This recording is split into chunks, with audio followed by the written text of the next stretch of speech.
Well, we have a perfect night for baseball in downtown Denver as the Rockies and the Pirates get set to play game 2 of this 3-game series. Pittsburgh coming into the game at 49 and 48. The first time they've been over 500 since early April, and the Rockies at 56 and 42, 29 and 19 at home. And German Marquez would like to keep things going well here at Coors Field as he hits the hill with 7 wins thus far on the season. Let's get you the Southwest batting order for the visiting Buccos. Their annual trip to the Mile High City from Pittsburgh. There's Clint Hurdle. He's got Starling Marte, of course, back from his suspension this week at the top of the lineup. Then it's Josh Harrison, Andrew McCutchen, who has been hot, and Josh Bell, the rookie, who had 4 hits and 4 ribbies last night. David Freese back at third. John Jaso in right field because Gregory Polanco was on the DL with a hamstring injury. Cervelli's behind the plate, Jordy Mercer at short, and then Chad Kuhl on the hill. I'm looking forward to watching German tonight against these Pittsburgh Pirates, trying to cool them off a little bit since they've won a season-high 6 straight. 7-4 record as you see at home. He's 4-2 with the 457. The neat thing about it, the Rockies in his 11 starts, his last 11 starts are 8-3. Fastball, curveball, changeup, slider, nothing unusual there. The fastball velocity, 95, about what you'll see from Chad Kuhl. But it's his curveball that he's getting a lot more whiffs on, a lot more strikeouts since May, June, and now July. He's averaging 9.3 strikeouts per 9 inning for German. Show you the Rockies defense behind Marquez. Ian Desmond back in the outfield and left. Charlie Blackmon in center. Carlos Gonzalez over and right. And in the infield, Arenado, Story, LeMahieu, and Mark Reynolds at first with Tony Walters, the backstop behind the plate. Game time temp about 86 degrees. Just a perfect night, as I said, for baseball at Coors Field. Marquez, his first pitch to Marte, and that's a called strike.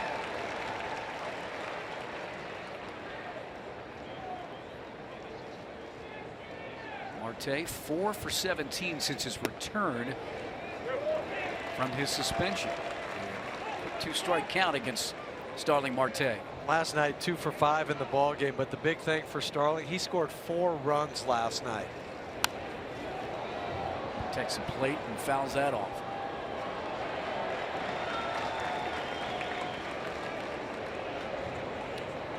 Corey Marte, if he gets on base, I mean, he's a threat. Stole a couple of bags last night too. Yeah, he puts immediate pressure on the pitcher. He knows the counts to run it, and he takes chances. That's up 1-2 now.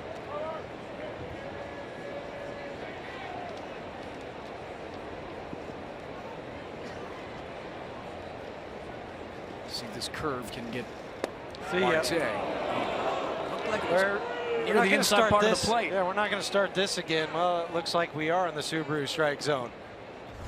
A missed call by home plate umpire Chad Fairchild. Marquez, he started to walk away, thinking it was a strike. Just brought it at 97 on that heater. It's 2-2 still with the foul. So Chad Fairchild behind the plate tonight. And I know after a pitch like that, you just got to shake it off, but it's still, it's a stinger. 2-2 right in front of the plate. Marquez, and he gets it to Reynolds for the first out. I actually mentioned that to Buddy Black today. He was kind of talking about, you know, if you have, as a pitcher, errors behind you, bloops, some, you know, some little hits. And then I said, what about if the strike zone might be a little questionable as a pitcher? And he basically said, you can't dwell. No, you can't. You got to have a short memory. I think that's the key to just about all success in the game of baseball, is you got to be able to forget things, because if your blood starts boiling out there, it makes it really, really difficult to focus and do your job. Here's Harrison, the all-star, who has hit in 5 straight, 318 average over those 5 games. Pitch is down 2-0. So as I said, Chad Fairchild behind the plate, David Rackley at first, Joe West, the crew chief, at second, and Alfonso Marquez is at third. No relation to German.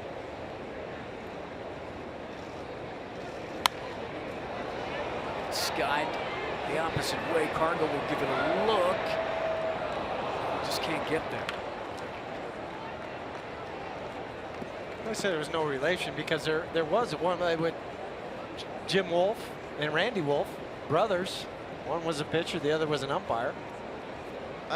They can never work the same game, though. I always found that interesting, that he wasn't allowed to call balls and strikes in that scenario. You know, there's an ump too, and you'll know the name because it's unique. He played baseball at San Diego State. Doug, you got to help me out now already. I know it's 2 batters in. Is he an active umpire? Yeah. I'm almost positive I saw his name on the board at San Diego State when we visited there. Because, you know, Buddy Black played there. Tony Gwynn.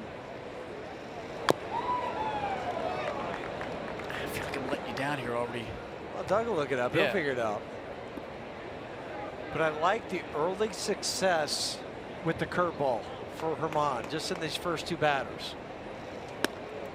It's outside, full count. Kerwin Danley. Oh, okay. Right? Ha. Nice job, Doug.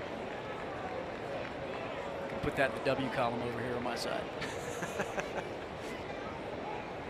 Here's the 3-2 to Harrison, and that's outside.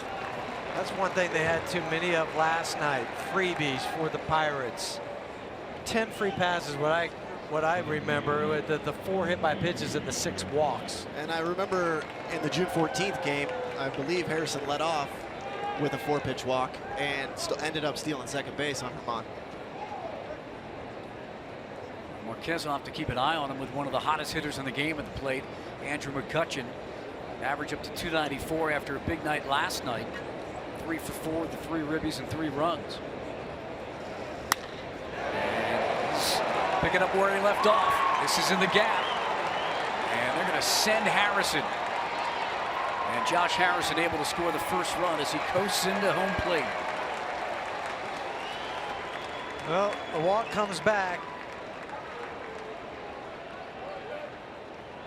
But not waiting around was Andrew McCutchen, 57 RBIs. Gets a fastball on the Subaru Supermo.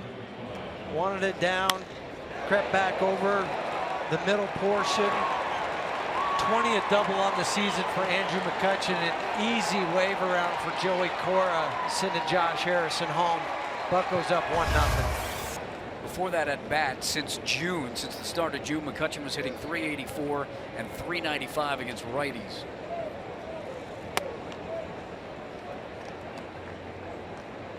And here's Josh Bell, who had the big night last night with his first 4-hit game. 4 of the 6 walks that the Rockies had last night came around to score. Let's go back to last night. And what a night it was for Josh Bell. Career high 4 hits. The single past the diving DJ, then the gapper to drive in a couple runs. Another base hit, then a triple in the 9th inning. And he's ahead in the count here, 2-1. Corey and I were talking about this before the ball game. The number of hits and who leads the National League among rookies. You would think it'd be Bellinger. No, it's Josh Bell. I think the biggest key there is he also leads the National League in games played. Bellinger came up at the end of April. In fact, it was right before the Dodgers got here. You know, Bell was up last year in July and saw some time, but he still has his rookie status. And he's got 82 hits so far coming into this at-bat.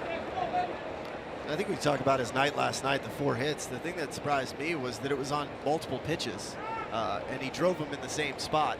That tells you a guy is comfortable and seeing the ball well. There's the 2-2 for Marquez, and he swings and misses, so Marquez has 2 outs in the inning with the K. Like he was tardy this whole at bat on the fastball. The Subaru Supermo with the little tail on the fastball, and he was a day late there with that swing. Corey, as a lefty, described that swing to me. It looks long to me. Well, it's a little bit long, but that's also an emergency hack. I think right there he was looking off speed. I think he's got in the back of the mind that curveball. He was protecting on it the one he fouled off before, and he was just late. Here's David Freese, who I know he got hit by a pitch last night. But that was a curveball or a slider. Yeah. Had to duck out of the way of that curveball.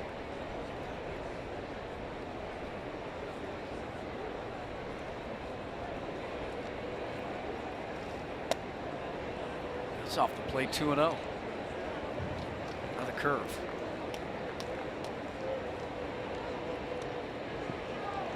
Last night, the veteran.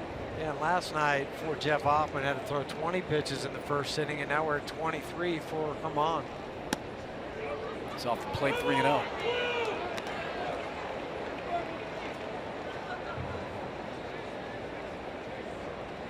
So Freese had a hit last night, his average at 249.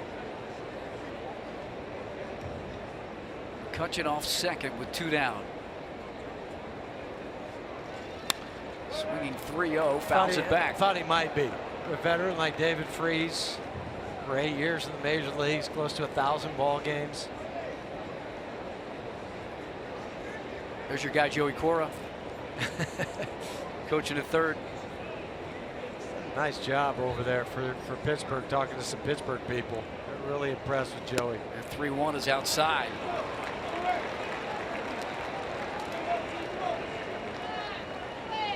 So Marquez will rub up another baseball with the runners at first and second and 2 down. And John Jaso will step to the plate, but before that happens, Steve Foster heads out to the mound.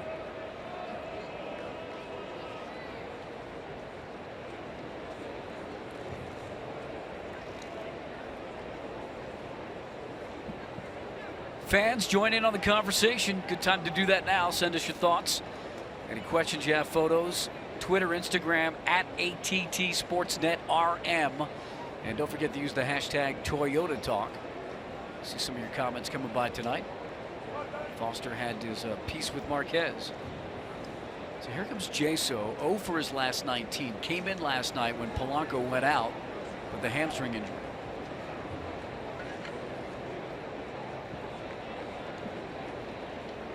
Jaso had he was 0 for 2, including a walk, lined out, and also a ground out.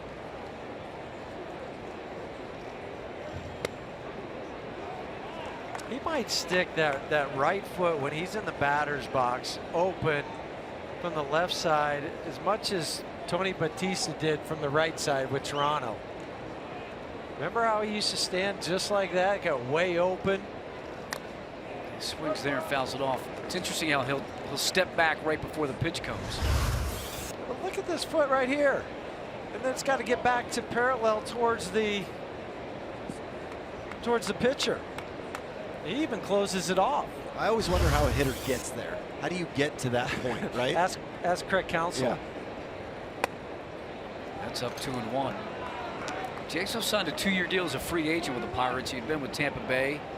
The Rays had drafted him in 2003. He was involved in some deals. Went to Seattle, Oakland. He's got 762 games in the bigs. And on the ground to DJ. This will get Marquez and the Rocks out of the inning with just the 1 run. So Andrew McCutchen stays hot. The Pirates have the lead after a half inning at Coors Field.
Comes over, joins Tony Walters, and talking a little bit with German Marquez, talking shop. That's what's nice about having the veteran catcher to lean on. Southwest batting order for the Rocks. At the top of the order, Chuck Nasty, Charlie Blackmon. Here we go. There's number 19. Then it's DJ Nolan and Mark Reynolds. Reynolds back in the lineup tonight. Had last night off. Ian Desmond will hit 5th. Cargo is 6th. Trevor Story hits 7th. And Tony Walters 8th. And then Marquez, of course. Chad Cool. He can bring it. Yeah, 95 miles an hour. That's top 4 in the National League, top 10 in all of baseball, 3 and 6. But out on the road, he's 2 and 2 at the 369, so a little bit lower, but still a whip of 146. We've already mentioned his fastball, 95, but guys are hitting 309 against that fastball. Better with the secondary pitches. I think his curveball won't be utilized tonight at all, especially here at Coors Field. I think it's going to be more fastball, slider, and some change-ups to the lefty. Charlie steps into the box hitting 327. Takes a ball, leads the bigs and hits with 129. Runs scored with 83. Had his 14-game hit streak snapped last night, but he did draw a walk to lead off the bottom of the first. Swings, skies at the center, McCutcheon on the run, and he'll track it down. Pirates defense behind Chad Cool. McCutcheon, the former MVP in center. Marte's got a couple of gold gloves in left, and Jaso will be in right. Around the infield, David Freese at third, Jordy Mercer the shortstop, Josh Harrison at second, and Josh Bell at first, and Francisco Cervelli is again behind the plate.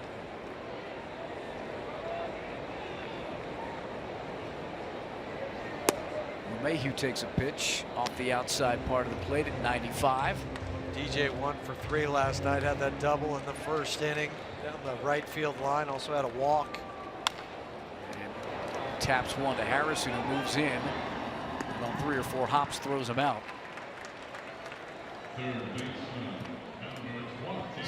4 pitches in and a couple of outs. It's a little bit different in what you have between what happened with Ramon and the number of pitches he had to throw. But still only 2 outs. A lot of damage can be done with 2 outs. The guy coming to the plate and the guy on deck. At any time, Nolan hitting 311. He's a 304 career hitter against the Pirates. And he upped that batting average with a couple of hits last night, including this, no doubt. 1-1 pitch, 431 feet. He's hit 5 home runs in the last 4 games now. Fouled off, 0-2. You guys had a discussion last night in the pregame report about Nolan and his load and his step. It's very unique the way he actually strides with his back foot first.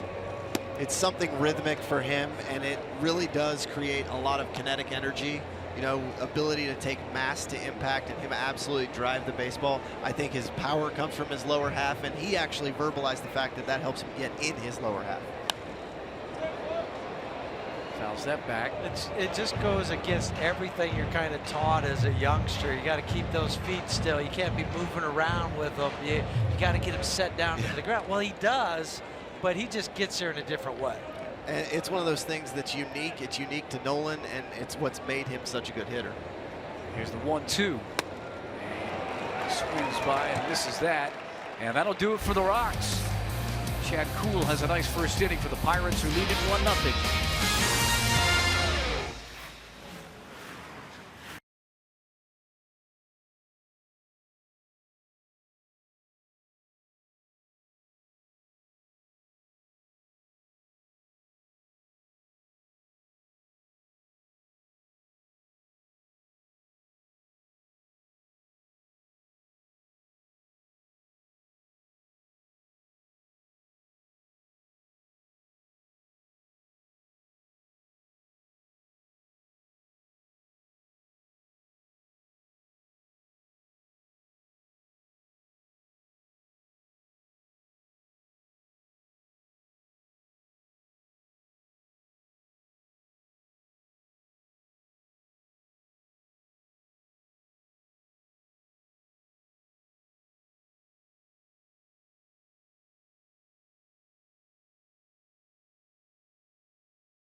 Baseball on AT Sportsnet is brought to you by the 2017 Toyota Tundra and your hometown Toyota stores. And by the Wyoming Office of Tourism. Wyoming is full of adventure. It's time to find out if you are too. That's why. TravelWyoming.com. By UC Health. Live extraordinary. And by Southwest Airlines. Yes to low fares with nothing to hide. That's transparency. That looks like fun at Whitewater Park in Littleton. You just jump out there like you're surfing. I wouldn't even last that long. Nope. That's Not all I'll happening. say to that. Not happening. Nope. Look at that. Modified wakeboarding. Here we go, top two. 7, 8, and 9 You got it. for the Bucks. Yeah, I got to lower the pitch count. 30 pitches that first inning for Herman, compared to just 9 for Chad Cool. And I think when we saw Ryan Hannigan talking to him, I think he was basically saying, trust your movement. He was talking about the pitch to Bell, how it had good run on it. He was talking about the curveball and how he was throwing it for a strike. Trust the movement. And it's nice to have that veteran presence to calm the youngster down. Saw Hannigan. Here's the other catcher, Cervelli, at the plate. 4 straight multi-hit games for Cervelli. And a big hopper to short, Story to Reynolds. There you go. Use that defense.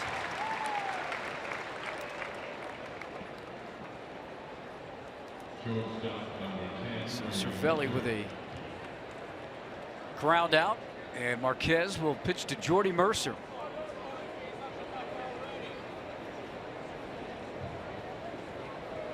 Rocks are 29 and 19 at home. Talking yesterday about hoping to get to 50 wins if you can at home. That's almost a magical number for the Rocks when you want to get into the postseason. You get to 50 wins and you don't even win another road game. You already at 27. I mean, you're getting closer if you do that. But you know that's not going to happen on the road. You're still going to pile some up there. But I think right now you're looking at 88 minimum in the wild card. But I think you got to be over that 90 mark. The 0-2 is outside. Mercer struck out in his first AB last night. And then came back and hit a long home run later in the game off Jordan Lyles. It's also outside, 2-2. That's the problem. You get 0-2 and then you get back to a 2-2 count. And now as a hitter, you feel, okay, I'm back into this thing now.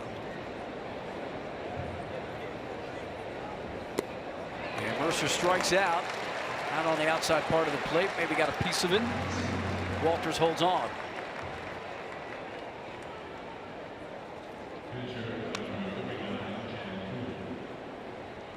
So here comes Chad Cool, the Delaware native. I remember when he pitched in June against the Rocks. 9th round pick. You and Drew were talking a lot about the state of Delaware. Yeah, it was a 9th round pick, 269th overall in that draft in 2013. The Blue Hens of Delaware? Yeah, the University of. That's a bender that's in. Another one of those would be another buckle and bail. And then bench, right? We'll have to hit the mound. 3 pitches to Cool. And that'll do it for the top of the second. 11 pitches in that inning. Much better for Herman Marquez.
My favorite Star Wars movie is probably the original.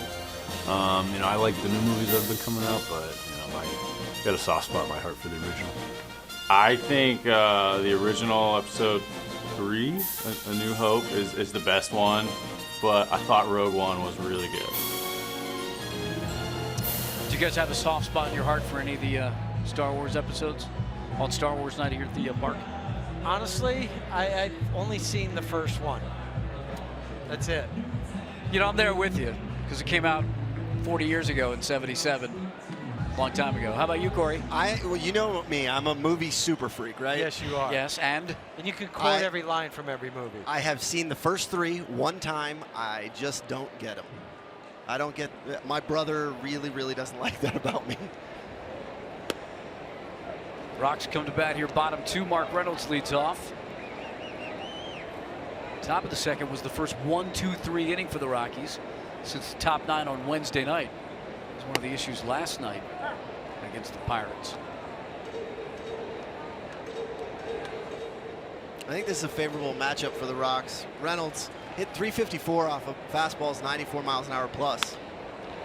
Got an off-speed pitch, fouled that. It's 1-2. Rockies as a club hit pretty well over 94 mile an hour fastballs. 4th in the major leagues at 280 clip. Reynolds 20 homers, 66 RBIs on the season. He has 17 in his career against the Pirates.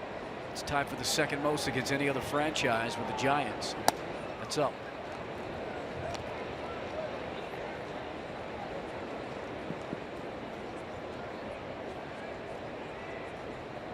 Cool with the 2-2.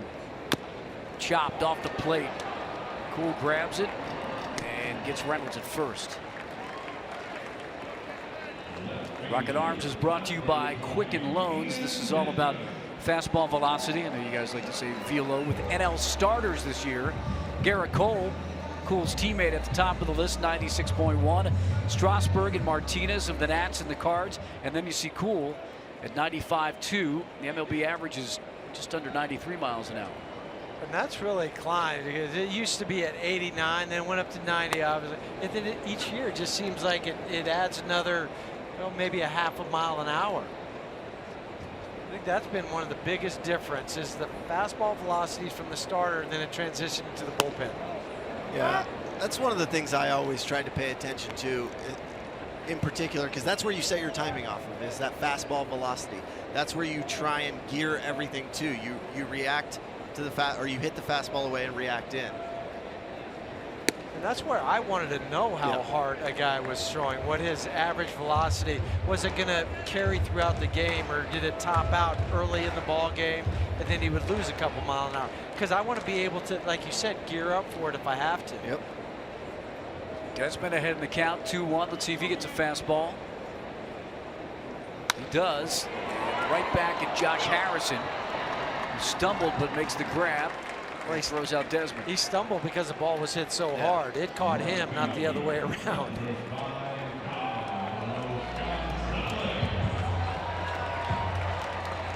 Fans, let's hope the Rockies score 7 or more tonight, because you get to go to your participating Colorado Taco Bell locations tomorrow between 4 and 6 and get that Rockies taco special. Liv Moss at Taco Bell.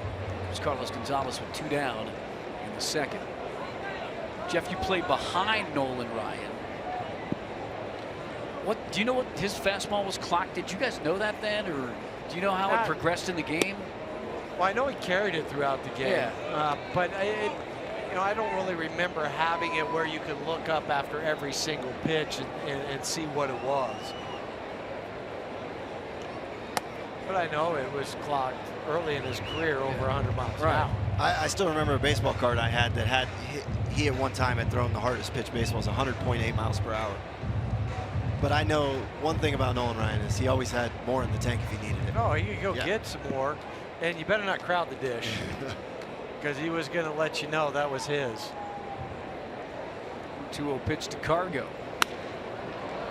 Swings, flares it down the left field line, similar to what he did last night in his first at bat, where last night 2-0. Yeah, last night the difference was there was a runner on. He was able to drop it into fair territory, drive the run in.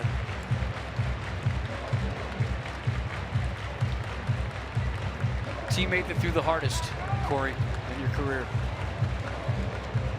I got to think about that. Could be out of the pen or. Probably would have been a Baldo. Yeah. Yeah. With movement. Yeah. It's inside, 3-1. Then I got the pleasure of facing him in 2009 when I was at the Mets. I was very thankful he threw me a changeup. Bet your bad up. Yeah, sack fly right there. Cargo draws the walk. So 2 down. Cardinals goes to first. Trevor Story up next for the Rocks. You remember Juan Murillo? Yes. Yeah, Juan was another one.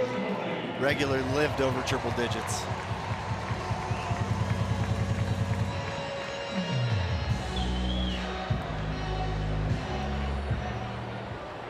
Story went 0 for 4 last night. Did have an epic at bat in the game where I think it went 15, 16 pitches.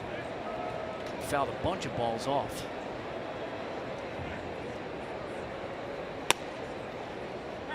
First pitch strike. It's a rough early start for Trevor this year. We talked about it. We've said, well, if you could survive this, you could survive a lot of things, because April was awful. 167, just 6 RBIs. It started to climb up in May. Now look at him in July, 283. Takes a ball, 1-1.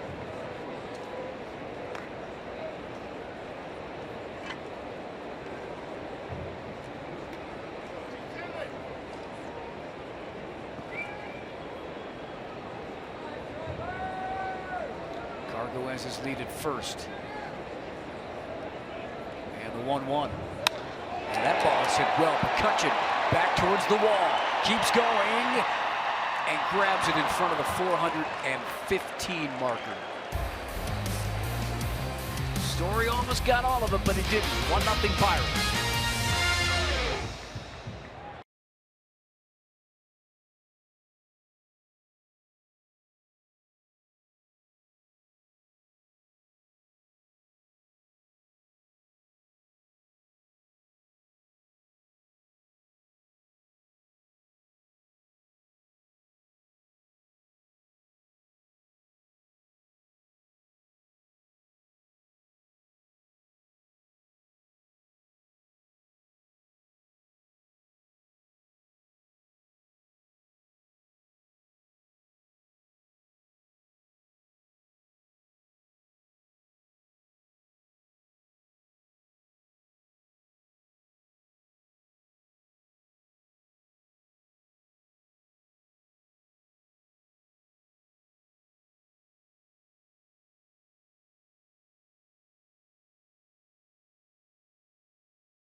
Love, it's what makes a Subaru a Subaru.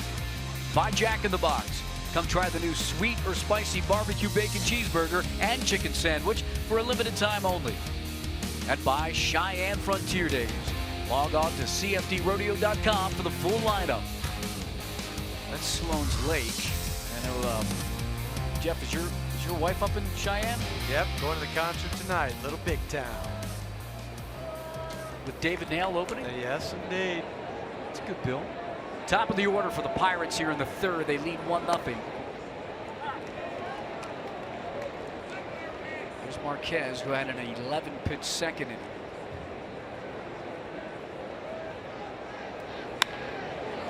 By Nolan Marte, who came into the game hitting .500 in his career at Coors Field. Another knock here at 20th and Blake.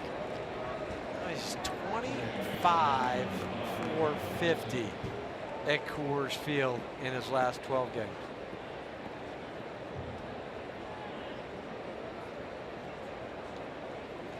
had a threat to steal at first with Josh Harrison at the plate. They had 2 stolen bases last night.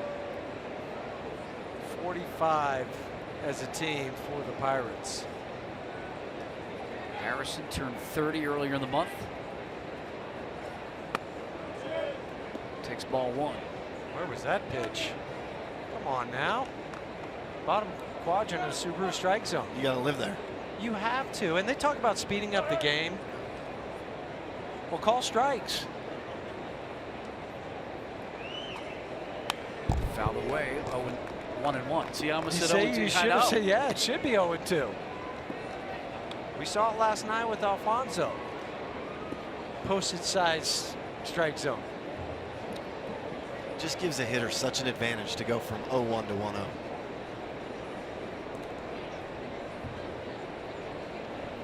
So Marte's lead at first.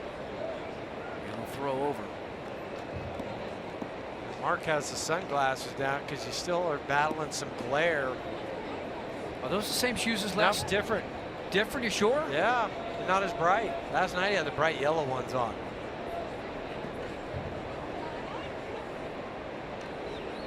There goes Marte, and foul away on the 1-1.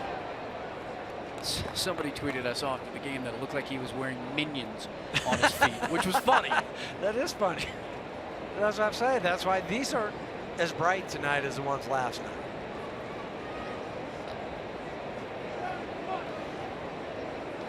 That was Marte's jump. Did you see? That was a really, really good jump. You could actually see he was getting a little froggy when Marquez picked over, but he got a pretty good jump. Going again on the 1-2 outside. Walters with a quick release. And Joe West says safe at second. Well, better throw gets him because when he took off, he slipped. His back foot slipped coming out. Watch the left foot. You see how it kind of slid just a couple inches. But the bad throw, DJ just had to pick it and then go back and try to apply the tag. Subaru Supermo, just a great pick by DJ on the little short hop. So Marte in scoring position. With nobody out here in the top of the third. Pirates playing good baseball. They've been aggressive.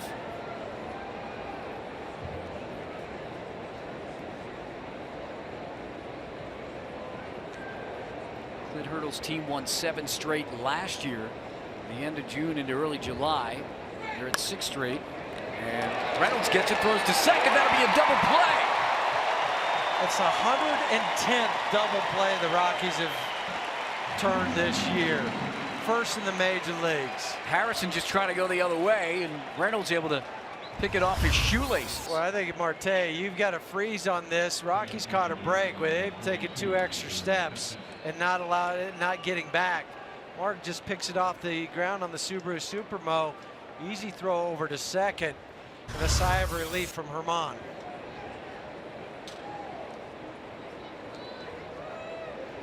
Reynolds has had that glove at first all season long. So here's McCutchen, who knocked in the Pirates' run in the first. Talk about momentum, right, in the game of baseball. That is a momentum swinger. You got to get McCutchen here, get the hitters into the dugout. Top to Nolan. Good pick, good throw. And good call by Corey. And yes, now you've got the momentum. So they strand the runner, getting the double play. Rocks coming to bat.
Castilla that gave me that name called me Chewy one day, and the guys loved it. They thought it was funny. You The other do day. it, Chewy. I don't think so. I can try, but Yeah, try.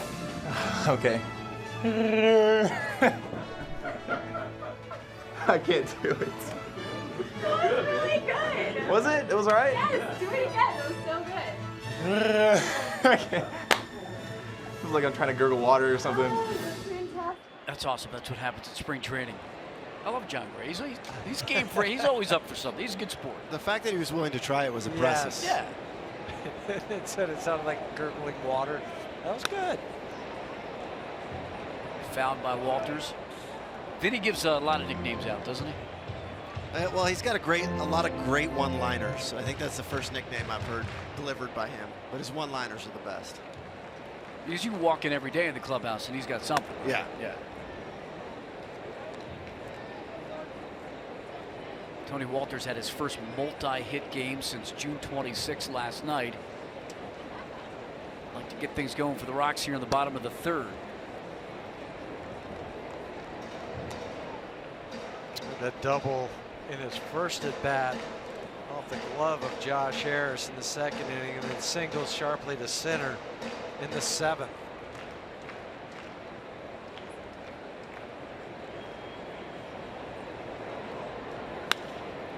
Fouled again down the left field line into the stands.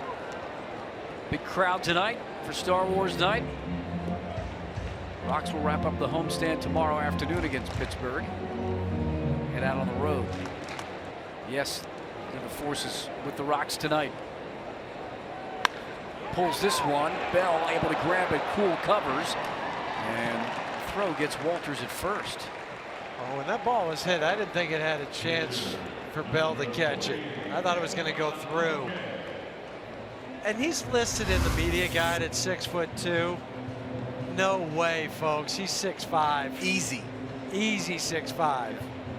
And he needed every inch of that to snag this on the Subaru Supermo. And then after that, it's just a shot put over to the pitcher covering, because he didn't get a good grip on it. He had a change-up grip. Well, Cool is 6'3", 220. Bell's a bigger dude than that, right? We're down by the cage today, Corey. You and I were watching him, and just He's one of the bigger humans I've seen. yeah. No, he's not quite up there with Aaron Judge or No. Giancarlo Stanton, but he's in the second tier. Yeah.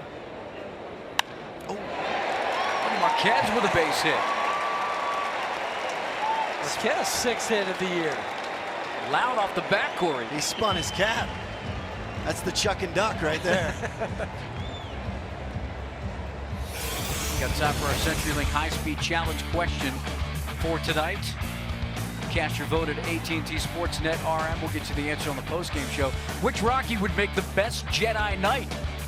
Chuck Nasty, who's about to step to the plate, Nolan, Cargo, or John Gray? For me, it's hands down Chuck Nasty. Absolutely. He's Obi-Wan. Just the way he speaks. And he's Han Solo on the scoreboard as he's in the batter's box, squared around. Now, I've had some conversations with him that run that way. I never know what's coming.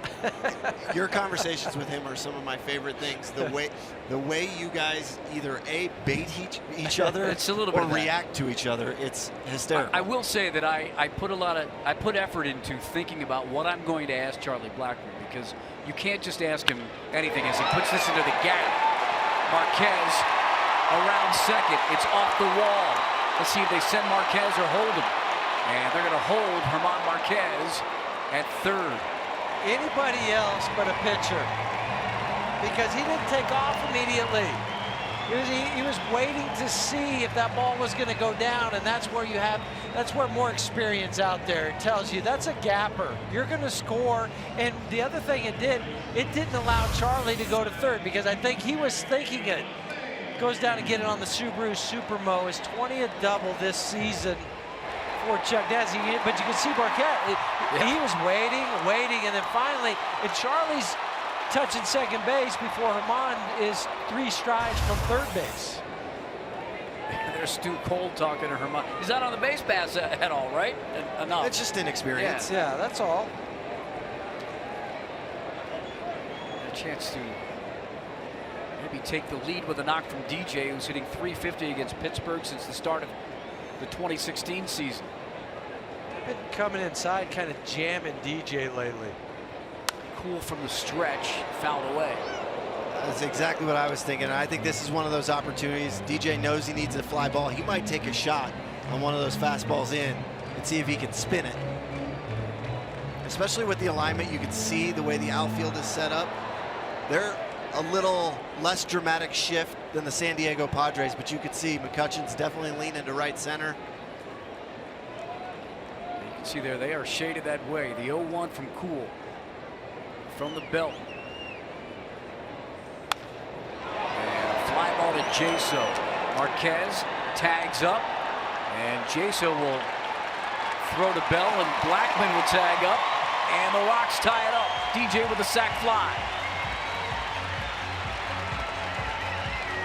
Got that run in, and got it deep enough too, where there was no question with Herman running that he was going to score.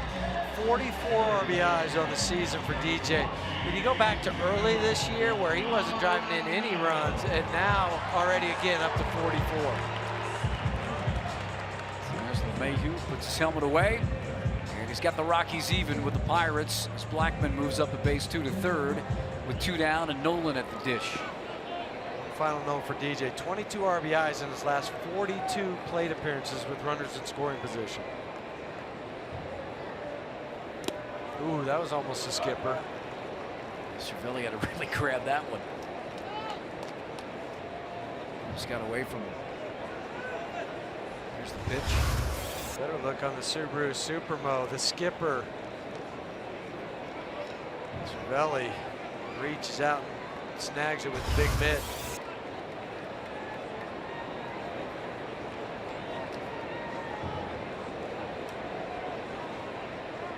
Batting average numbers with runners in scoring position. And this one hit to right as well. Jason's got a long run, not going to get there. That'll fall in. Blackman scores, and Nolan able to trot into second with a double. And the Rockies have a 2-1 lead. Trying to decide if that was a fastball, but I think it was more of a changeup because it's 90 miles an hour, whereas fastball averages 95.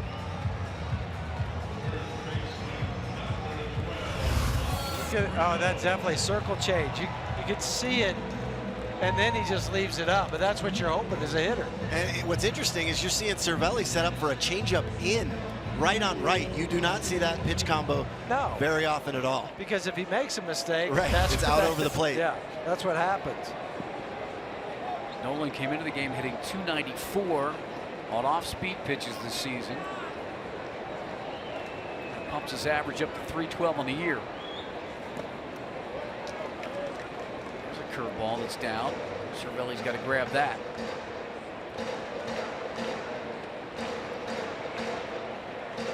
Those two guys love playing the game. I mean, you just know. Yeah.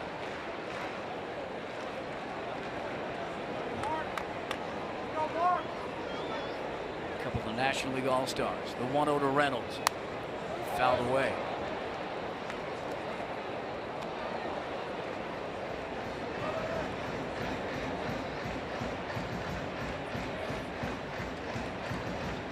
Reynolds started his career with Arizona. You were playing for the Rocks. You saw him come up. Yeah, in 07, and still to this day, he puts on the best BP I think I've seen in a long time. See what he can do with a 1-1 pitch. Foul away. Similar spot. Both of them trying to come up and in. Second pitch and third pitch on the Subaru strike zone, so he can't get his arms extended. That's all Pittsburgh's trying to do right now. Because when he does, you know that he hits it long ways.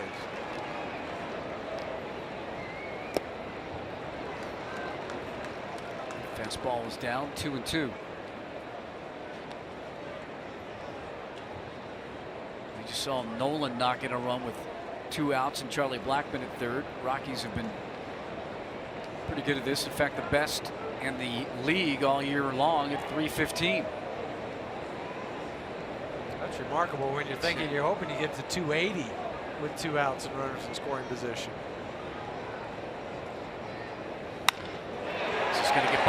makes it, it does. Arenado's going to score from second, and Reynolds with an RBI single. 2 strikes, 2 outs, and Mark Reynolds delivers. He'd been just 2 for his last 21 with runners in scoring position, but it goes back to Mark cutting down his swing. And he does on this pitch, where he's strong enough to hit it past the diving Josh Harris, who's not happy with himself for not coming up with that. But I still think it was hit so hard, just out of the reach on the Subaru Supermo, and it pounded his hand in the turf.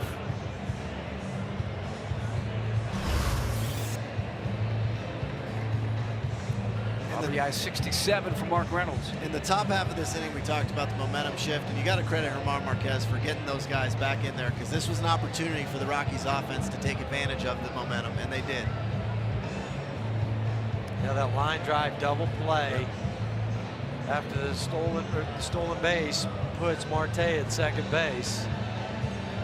Reynolds makes the play defensively and then knocks in a run to make it 3-1.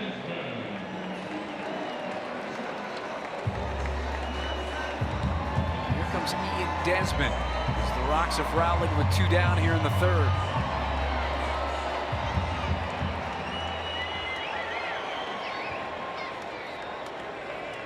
Desi got a hit last night, an infield hit. He's got 16 infield hits, the most on the Rocks.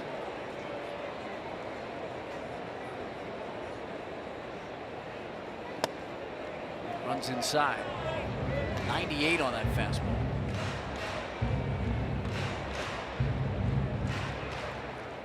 Dougie just handed me an insane stat to my Desmond. 16 of his 65 hits have come as infield variety. Yeah. 29%. Most on the team. That's 29% of his hits. Yeah. That's incredible. One of his 5 home runs this season came off of Cool. That game at Pittsburgh on June the 14th. He pulled that one to left field. Up in the count, 2-0. Right in front of the plate, a chopper, Cervelli, and Desmond goes down on that swing. But the Rocks able to get 3. They strike back here on Star Wars night. Reynolds with an RBI single. Nolan with the RBI double. DJ and a sac fly, and the Rocks take the lead.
Baseball break brought to you by T-Mobile. Boy, the NL Central has tightened up, and since May 13th, the Pirates have the best record in the division at 35-26. The Brewers then 3 over. Cubs at 32-29. Cards 28-35, and the Reds at the bottom of the division at 21-40. Chicago beat St. Louis today 3-2. Milwaukee's got a 6-0 over the Phillies on the road in the 5th. Miami leads Cincinnati, and Josh Bell took What was that? I don't know. Was that? I'm Do swinging, you guys have I think. Do you have a description for that? Is there a term? No. I'm speechless. Yeah. Like, Yeah. I don't know if he intentionally did it or not. The only thing that I've seen this year was Josh Fuentes, right, of the yard goats that did something where the pitch had already come in and he did He's it just messing around. Yeah, he was messing around. I think it's that, like a dry swing, like Yeah. a hack. Well, it's 2-1 now. And that ball was ripped over the head of Cargo. He takes 2 steps and watches it land in the seats. And Josh Bell was taking a dry hack to set up to hit one out of the park. And there's 18 home runs now on the season for Josh Bell. 13 as he's hit from the left side of the plate. Well, for all the angst over that first swing and what it was, well, there's nothing about this one that wasn't productive. That was a laser because he's running hard out of the box. Not sure if it's going to get enough height to get over that auxiliary scoreboard. And it just keeps climbing into that first or second row. I was watching Cargo. He took a step or two and called it good. Well, I think he was saying if he's hit it that hard, I don't want to get too close to the wall because I want to play the ricochet coming back off. Marquez quickly ahead of Freeze, 0-2. There's Josh Bell. Dallas, Fort Worth, Irving, Texas area. Buddies with Trevor Story.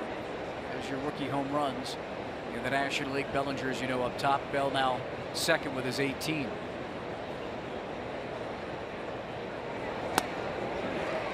Freeze goes down swinging. Yeah, Story said, you know, he's the best player on our team. Huey, I know you're a big fan of the exit velocity. Yeah. 109 miles per hour off the bat right there. Yeah. 409 feet with a launch angle of 20 degrees. Pretty low launch That angle. is a low launch angle. You know, it's funny because Cargo usually dekes on things like that. Yeah. I don't think he had time. I really It don't. happened too fast. Yeah. I will say this about Josh Bell. What we saw in June and what I'm seeing now, to me, is a different player. Didn't see some of those swings just a month ago. Tappert and DJ. Jaso goes down and 2 down. Now thinking back on what we saw right there from Josh Bell, do you remember Rene Reyes? Rocks fans may remember the outfielder. He used to intentionally swing and miss badly to bait pitchers to throw the same pitch. Really? And I'm wondering if Bell right there tried to look fooled to get the same pitch. As a rookie, Interesting thought. You never know. I mean, we were all questioning what he was doing. yeah. I mean, I looked down and was wondering if there was time called and the pitch wasn't going to be legal.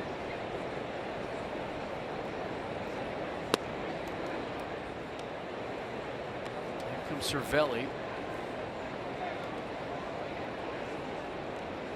Ground that out to short to Story in his first at bat.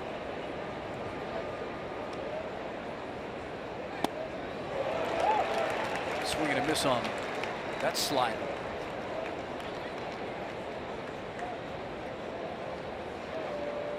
There's Bell, who was the minor league player of the year last year for the Pirates. And he hit .303 in the minors, but he only hit 44 homers over a number of games. It wasn't a crazy amount of homers. And a 300 hitter, right, Jeff? So you know it, but he's got 18 this year. But that's the way it is sometimes in the minor leagues. You don't put up a huge number, but you can see the power, and then you start to develop your own swing path. And there's some guys going, you know, that transition early on, especially to wood bats. Is Freeze and Harrison, are they asking him what was going on, you think? Probably just still admiring that home run. Marquez comes back. Nice job by Herman. Yeah, looks strong with a strikeout, a ground out, and another strikeout. But Bell with a home run makes the score 3-2.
3-2 lead on the Pirates. That'll bring us to our timeless moment, brought to you by Coors Banquet.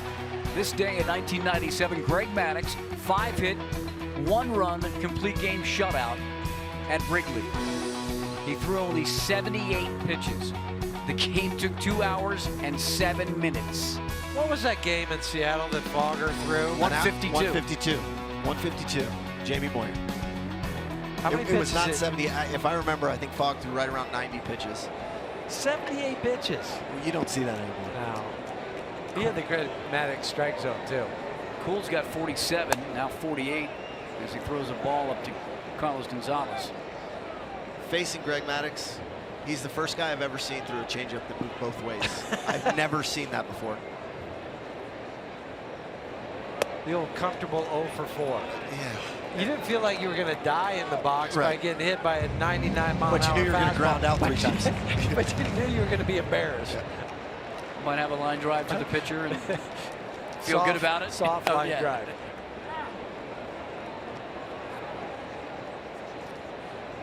Not a pitch for Cargo on the Subaru strike zone that you want to swing at 2-0. So he gets 2-1. Down the same spot. Yeah, a little down. He's 1 for 3 in strikes in the bottom Yes. third of the strike zone down there.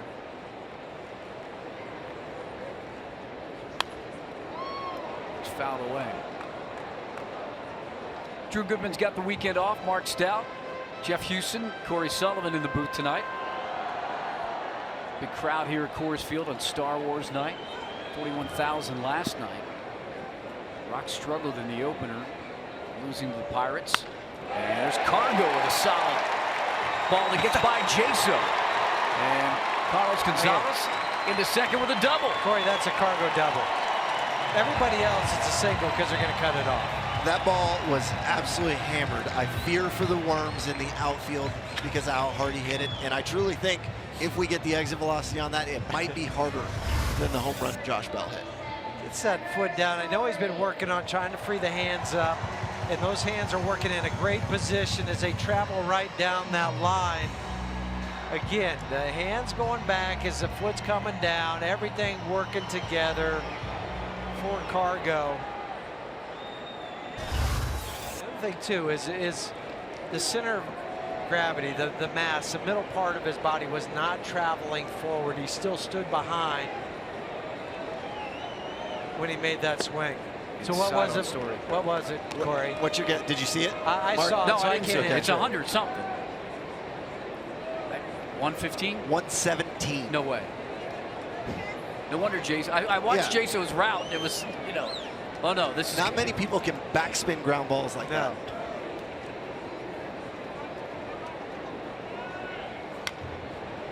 Story reaches on that off-speed pitch.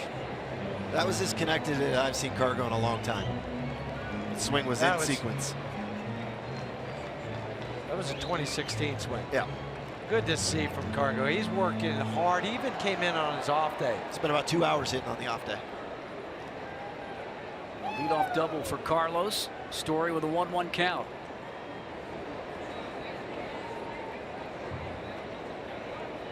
Here's the pitch. Let's go back to Carlos Gonzalez and that swing on the double. And the bat speed's there. Coming through the zone for Cargo with that 117. That's the hardest ball he's hit this year. Jaso thought he was going to have a chance to cut it off. And then the only way he cut it off is when it hit the wall and he had to go pick it up.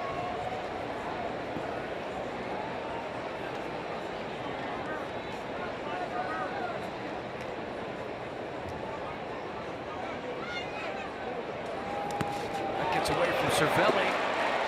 So Cargo able to move up to third. Take advantage of that wild pitch.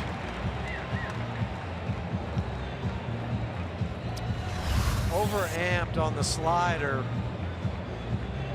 Threw it. There's nothing Cervelli could do because it hit so far in front and wide of the plate. He just slid by, hoping he could just knock it down and keep it Cargo from going. Hit his chest protector in his glove, and then he kind of tried to That's what elbow I'm it saying. in. It's just throw your body over there and hope is what it amounts to. Interesting alignment now for Pittsburgh because they're playing Josh Bell in, but everybody else is back.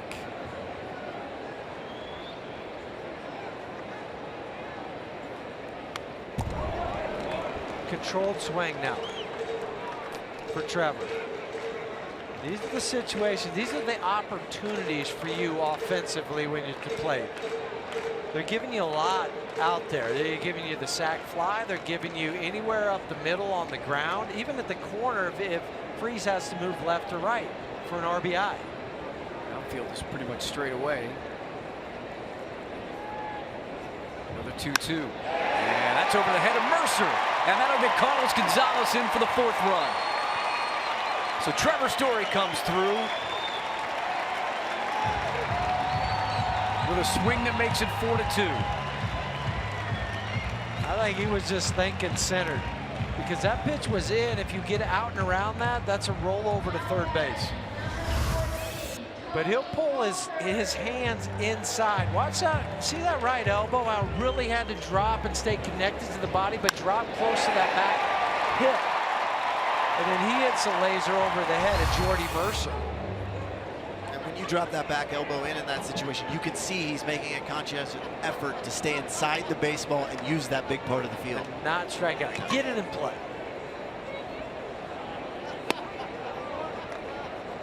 Brings up Walters, who hit one hard at Josh Bell at first.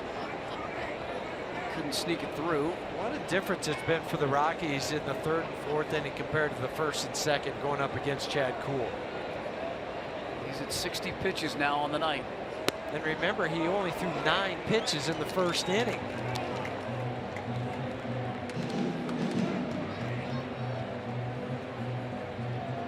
There's Tony up on the scoreboard.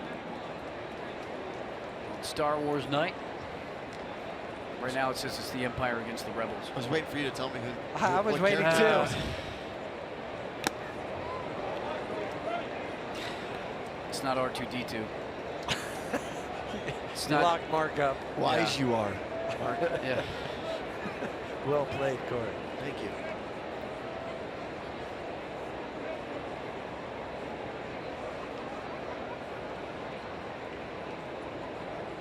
The 2-1 pitch to Tony. Will throw over. Successful all 3 of the attempts on the year for Trevor.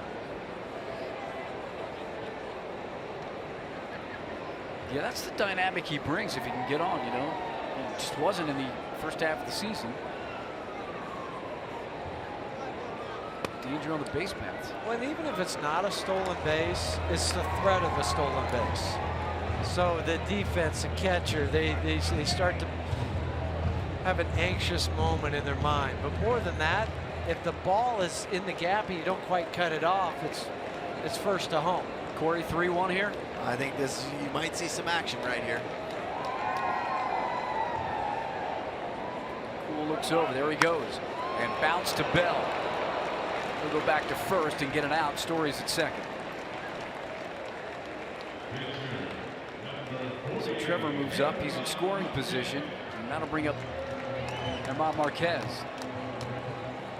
And I know you see that right there, and that's a rollover from Tony Walters, but I think he's really trying to take advantage of the 4-hole right there. With Bell holding him on, Trevor Story running, you've got an opportunity for him to go first to third. Unfortunately, he just hooked it a little bit too much.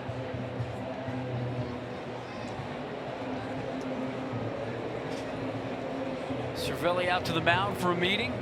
I think they're saying right now, don't throw him a first pitch fastball because you about took your head off last time. Okay, do you want to go break a pitch then? What are you thinking? Or is it more, okay, let's go over some signs here. Because if he bunts, what are we going to do? Do you remember the game early in the year against the Cubs when Marquez came up with runners and he just on a 2-strike pitch just rocketed one? The Rockies pitchers have 16 RBIs on the season. St. Louis has 21, Atlanta has 17. Those are the 2 leaders. And when we were showing the highlights from the game in Pittsburgh, these 2 went against each other. Didn't he get hit by a pitch, or he was trying to bunt? Yeah, and it hit his thigh, but then he got the bunt down. Right after that, the very next pitch. Yeah.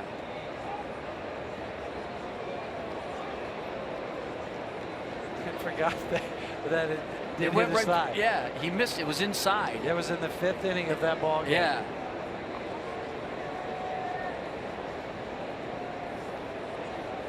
He did get it down. Who's going to step off again? He looks at Mercer and Story out at second.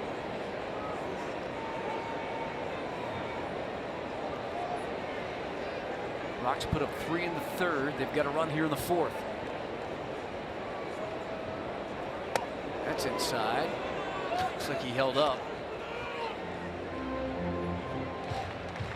I see you laughing, Corey. I'm only laughing because you're laughing. Well, just because he didn't move to jump out of the way until after it was in the catcher's glove. That's Gets all. up there quick. It does. That it does.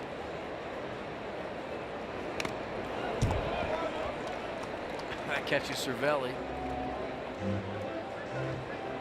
So he'll take a minute.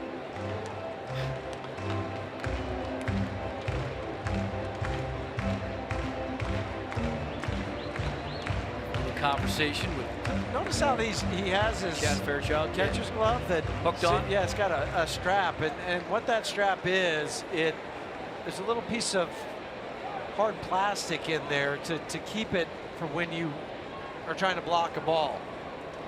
That's all it is. So your wrist doesn't get beat up. So you don't come out of the game like that. That guy last night, the foul ball. had the Story foul ball hit him. Yeah. So this right there, there's a little piece of plastic in there.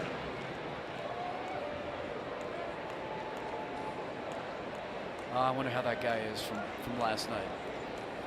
There's 15 seconds of fame. Marquez gets a piece of that to stay alive. He did. I bet you his wrist was barking this morning though when Yes, he got it up. Spilly always says that he's got bruises to this day. I still have Do a you? permanent bruise on my right You shin. do? Absolutely. On your right shin? Yep. Yes.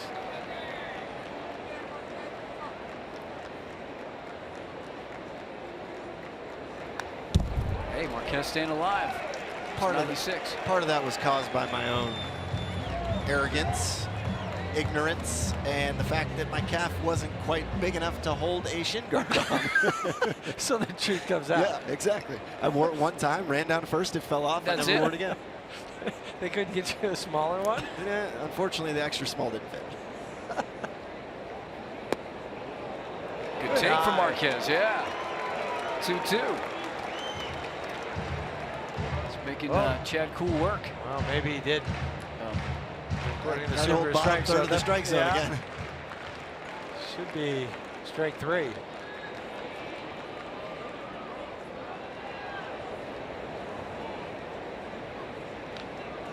Now the 2-2. And Oh, balk.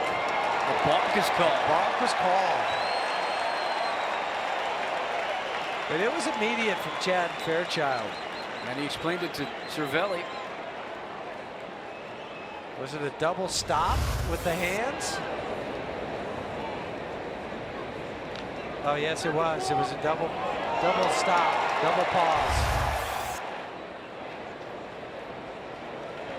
Just the slightest of the reset in the glove. Now the infield's in. 2-2. Chopped at Bell. And Harrison will cover the bag and he'll It's get good. Germán Marquez. Well, it's a good thing that Harrison was heads up on that play because Chad Cool fell asleep. And Josh Bell fields this, but watch what the pitcher does. He becomes a spectator. He doesn't know where to go. So you got to flip it to Josh Harrison, who was alert on that play for the old 3-4 put out at first. We talked about the 2-out hits for the Rockies, especially with runners in scoring position. Second in Major League Baseball, only behind Houston.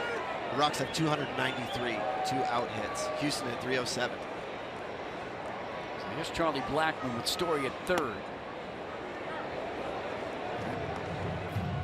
Two-seam fastball over the plate. Charlie doubled in his last at-bat to the gap in right. So the 14-game hitting streak come to an end last night. Starts up a new one tonight.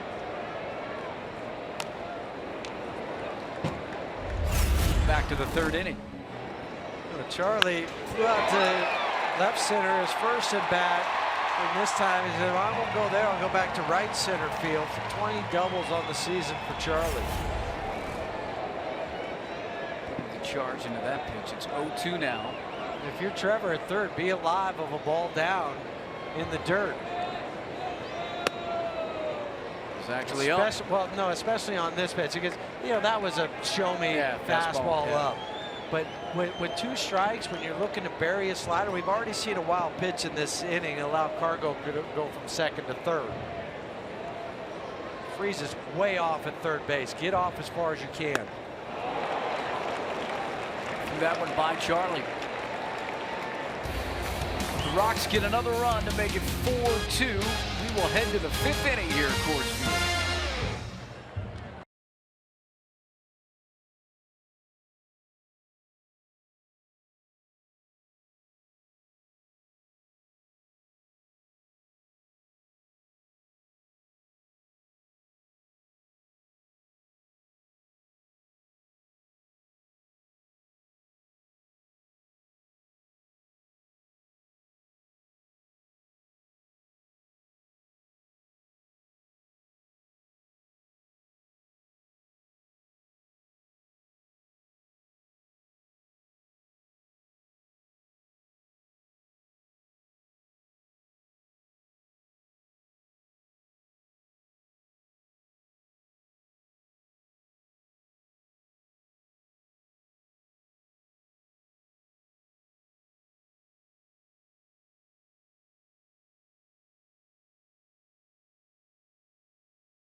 That's brought to you by Southwest Airlines.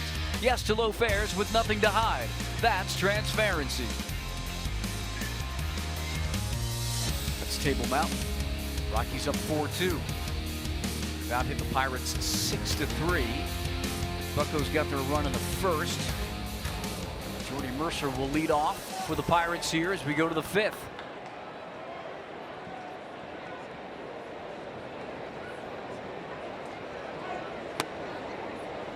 First pitch strike from Marquez. And last night I said Jordy Mercer, high draft pick of Okie State. Well, I was somewhat reprimanded today. How so? Well, Brian Jordan, Jones. Yeah. Jones Video. Yeah. Went to Oklahoma State. He said, Huey, he said, not Okie State, Oklahoma State. But I said, can I say it's the second, Cowboys? The second Cowboys? Yeah, because you got the University of Wyoming Cowboys #1. They have a school? Yeah, wait, there's a school? There's a school there? Yes. Okay. So that's how I got it back. The second Cowboys. Yeah, so Jonesy, there you go. Oklahoma State for Jordy Mercer. And Mercer goes down swinging as Walters tags him out. He went into the Oklahoma State Athletic Hall of Fame in November.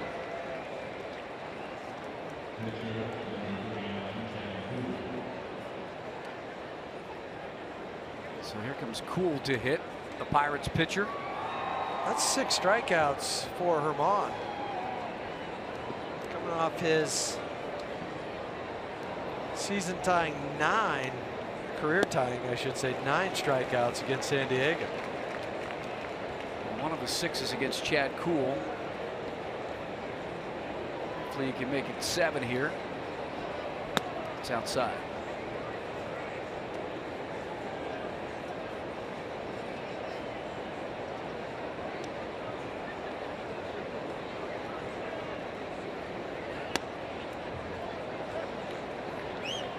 Talked about Kuhl being a draft pick out of the University of Delaware. In the minor leagues, he was 33-17 with a 2.75 in 83 starts. Did not check his offensive numbers. He probably got DH for it. In his career, he's 3 for 48. Thank you. 063. Yeah, 3 for 49. I was just trying to play along there, so I could. I see what you're doing. Yeah. Yeah, I didn't think that swing was going to connect, but it did.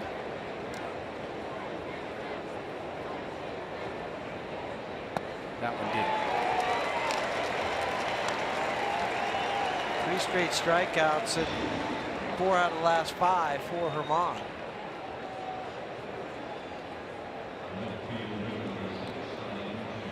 So Herman now with 83 strikeouts on the year.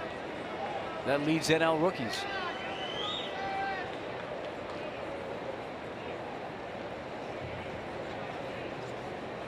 Here comes Marte, top of the order.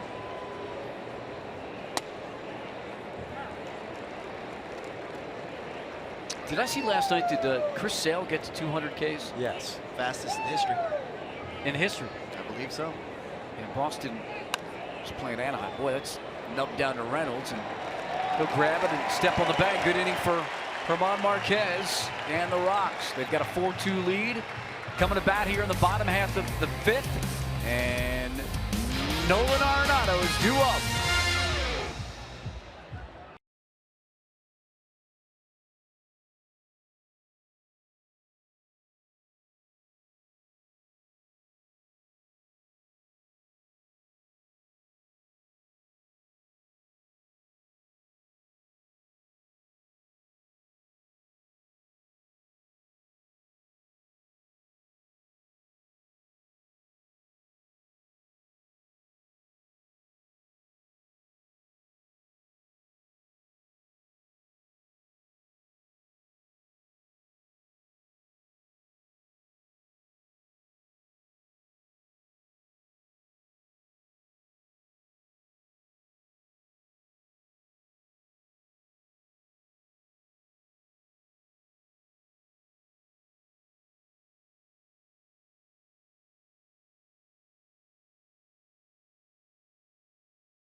The bottom of the 5th inning, looking to tack on a few more. Nolan due up second this inning, and we have a little video breakdown, and we've been mentioning his feet and what's really involved with the bottom half. Well, you can see first on the backside, on the right foot, how the heel is off the ground.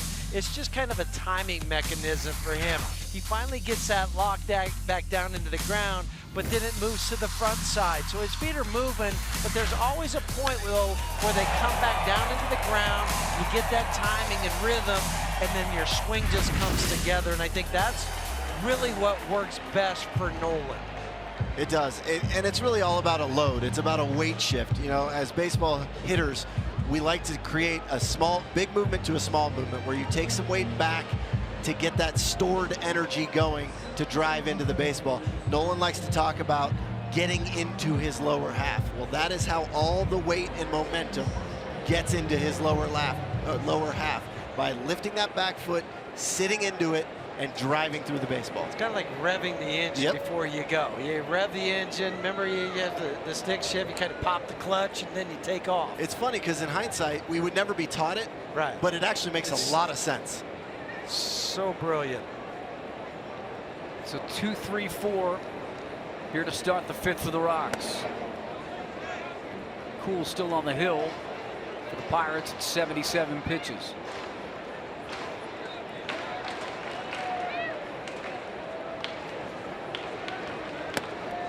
Couple of pitches too tall.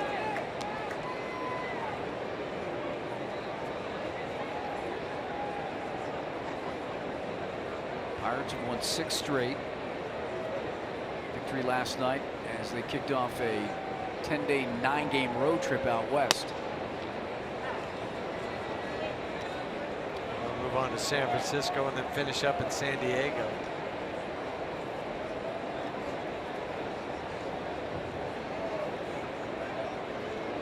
Now the 2-1. That catches the outside corner. Giants and Padres playing this weekend, back-to-back extra inning games. They had a late one last night, already played a day game today that went extras. Padres won on Friday, Giants won tonight. Today. Nick Hundley was the hero today for San Francisco. From the Rock. Bounce towards Harrison, moves to his right, and gets DJ.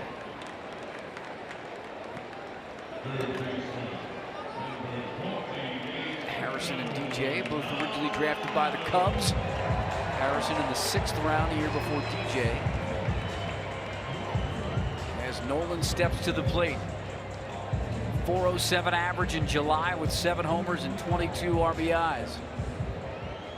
I like the other thing, we focus on his feet, but he also kind of rocks back on the upper half. You see him just lean back ever so slightly.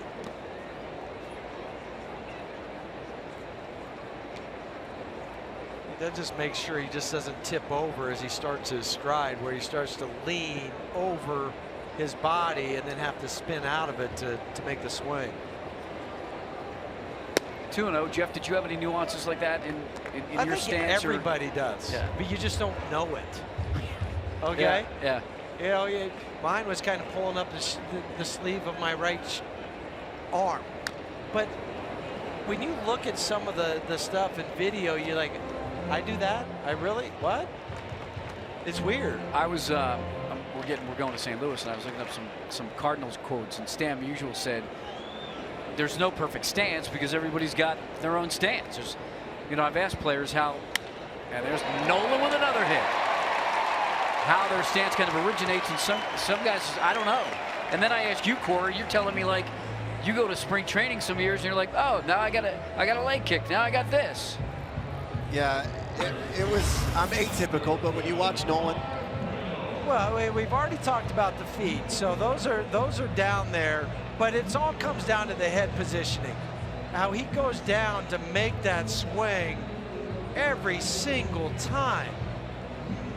His head is connected to the barrel. If he pulls out of that and his head is leaning more towards left field or to third base, that's a ground ball.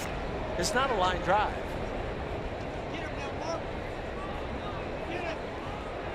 So Nolan has an RBI double and a single with 1 out here in the 5th. I thought that was outside. Nope, not according to the Subaru strike zone, but it has been called the ball most of the night.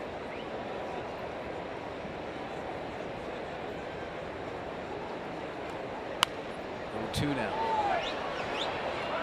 But to go back to swings and stance, I think, Corey, that's the beauty of the game, because everybody can start at a different place, but you got to kind of get to the hitting position in the same way. Yeah, whether there's a toe tap, a leg kick, you know, just a straight stride, all of it, you have to be in the same positions to make good, solid contact.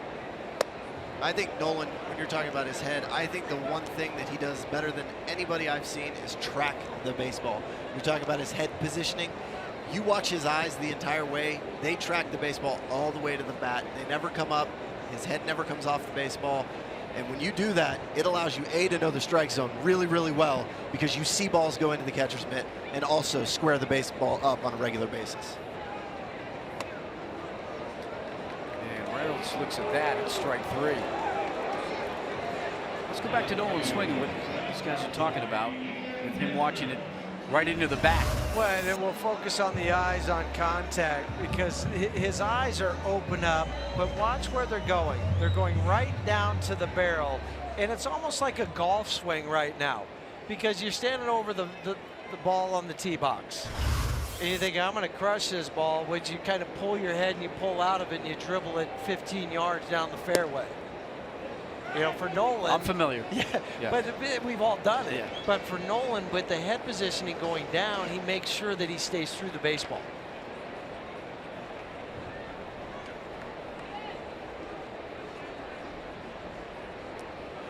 So here's Desmond. He's got a 1-0 count on him. That was 1-1. That catches Cervelli.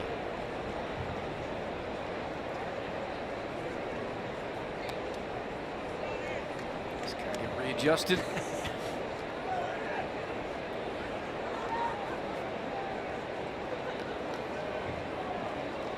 Talk about bruises that never heal, catchers. Right. Hey, Corey, you were coaching today, right? Yeah, I was at the camp. Yeah. But you did you just coach outfield stuff? Today we did outfield. Yesterday we did base running. Because I always wonder if that's up translates to kids when you say you gotta look the ball into the bat when you're if they know how to just it seems simple. Yeah. But it's essential. It really is. Yeah. You have to see the baseball in order to hit the baseball. Yeah.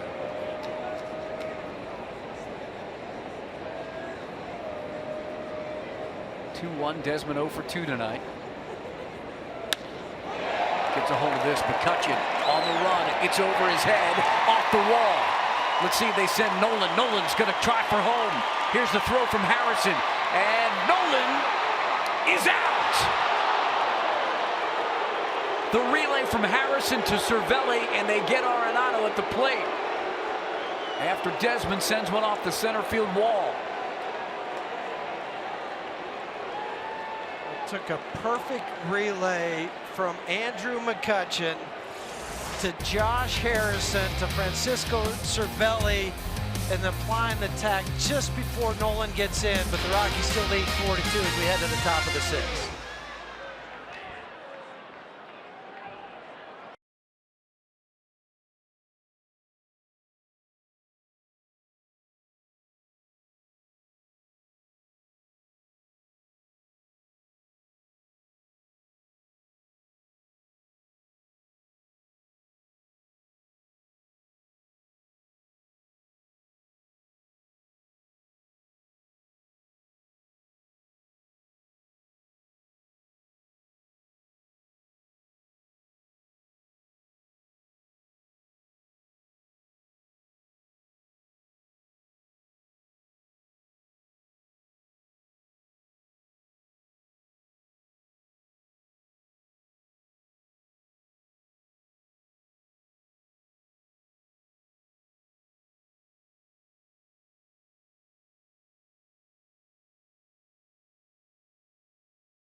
As we head to the 6th, yeah, everybody's in the spirit. 4-2.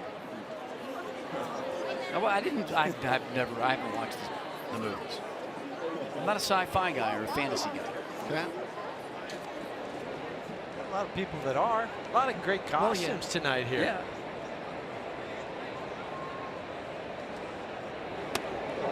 It's up and in on Harrison, who leads off the 6th.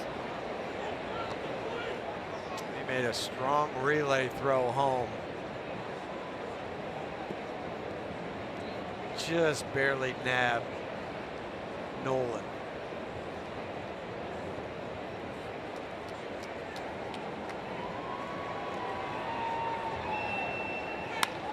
That's hit right at Story, and he's able to grab it.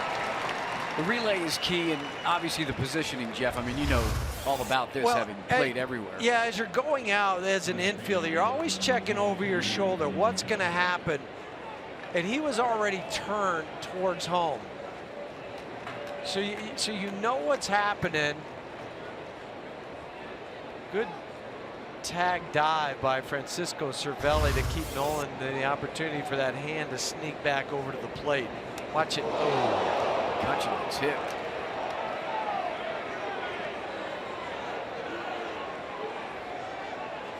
Well, 4 hit by pitches last night by the Rockies. Yeah, that one was a fastball.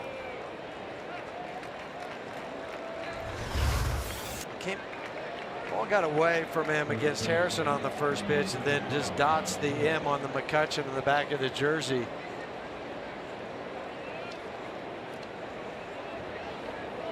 Not sure what he's looking at, thinking that's intentional because the ball game's 4-2. You don't want to put a runner on, Especially not with Josh Bell.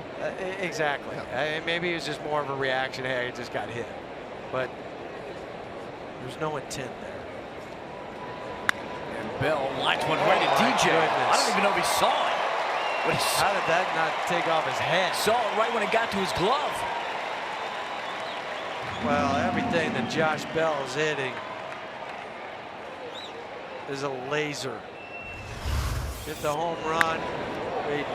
It's hard to handcuff an infielder when you're at second base or at shortstop. I think DJ thought that was going to go down because he dropped down to his knees, and then that's self-defense on the Subaru Supermo. Yeah.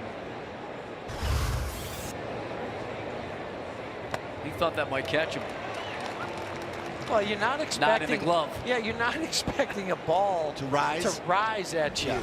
You're thinking, I got to drop down because I got to create a better angle. DJ's ducking out of the way. I don't blame him.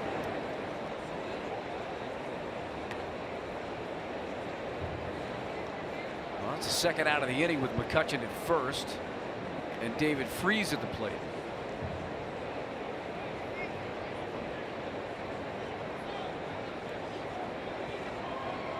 Freese originally a draft choice of the Padres. I was talking to Buddy Black about that. He said didn't really know him. He was in minor league camp, and then he was traded for Jim Edmonds over to St. Louis. It was actually a team. Ottavino was a teammate with him briefly.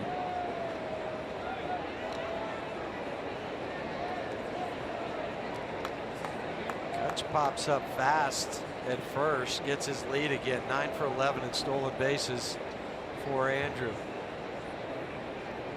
Certainly a threat here in this 2-run game.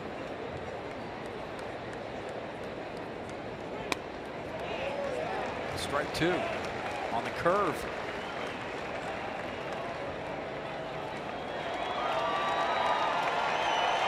Marquez can get some help from the crowd here at Coors Field. For McCutcheon to possibly take off as the runners count 1-2. Got to be careful if you're Herman, though. That was close to a ball. Didn't come set for very long. Hit 98 on that fastball that was high on Freese. 2-2 now with 2 outs. There's McCutcheon at first. And he gets Freese swinging. He'll put the bat down, the helmet down. Marquez will walk off the hill. And he and the Rockies have a 4-2 lead.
2, bottom of the 6th. RBI Baseball 2017 returns with fast-paced MLB action with all your favorite teams, players, ballparks, and much more. Get RBI Baseball today for Xbox One, PlayStation 4, and mobile devices. Learn more at RBIGame.com. Hey now, Cool comes inside on Cargo. And the bench is clear. That was intentional. First pitch, easy to say that he was doing it on purpose.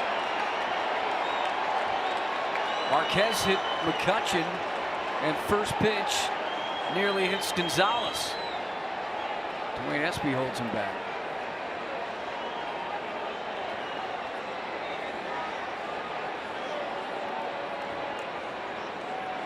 There's Chad Kuhl, who backed off the mound. He's walking towards shortstop.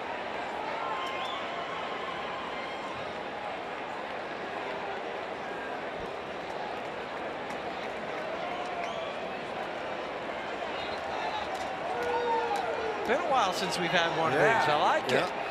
You know what? The last time they played, correct me if I'm wrong, Cervelli. Pittsburgh, Cervelli. Cervelli is the one, and again, he's starting to back up again right now.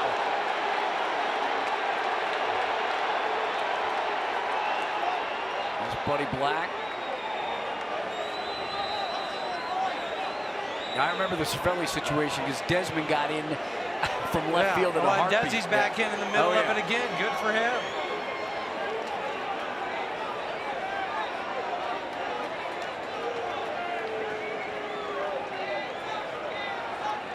Russin keeping Marquez away from things. Oh, there's Parra, who's got a bad calf. That's why he didn't play tonight. At least not in the starting lineup. Buddy Black's talking to Joe West at home plate. The crew chief.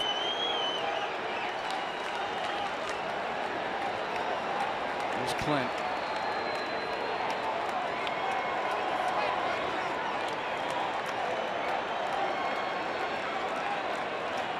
Cargo's looking for his bat.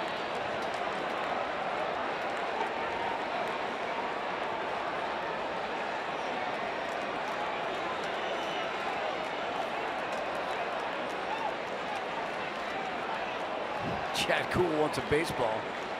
Yeah, Ray Surridge, the pitching coach for the Pirates, yelling at somebody behind the dugout.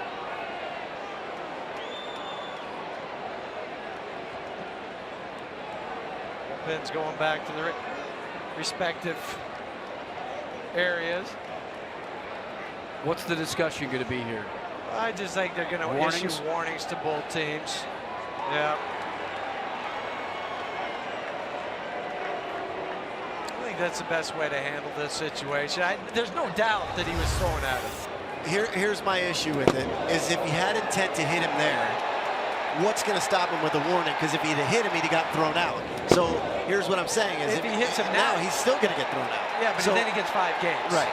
That's the difference.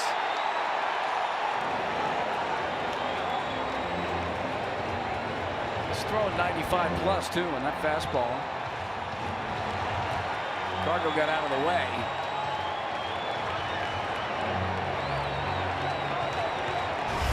So here we go.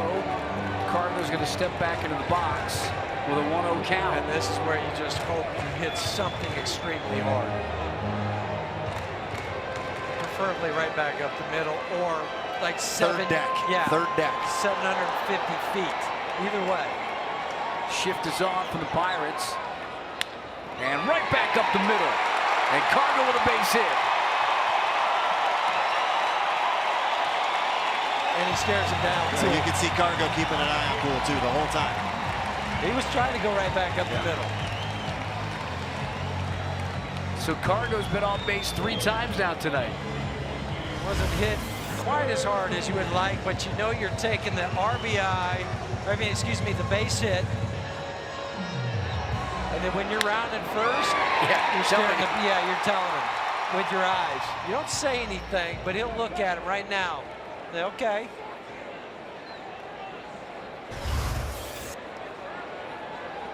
So that'll bring up Trevor Story.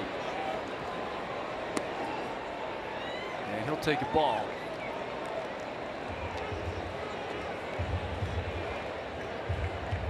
Yeah, other than Cervelli this year, has there been anything you guys can remember with the Rocks in the game? Not that I can I know remember. Buddy's been ejected a couple times.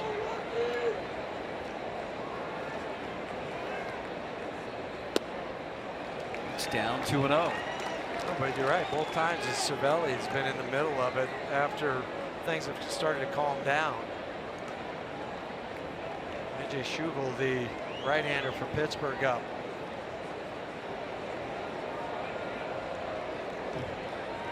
Series just got a whole lot more interesting, huh? 2-0 pitch. Story able to hold his swing. June 14th. He was hit by a pitch. Now he had just come off the DL for the concussion protocol.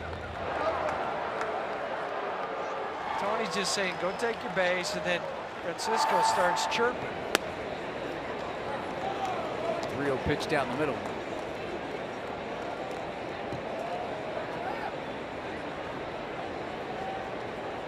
Calm things down with Cool, who's at 99 pitches here in the game.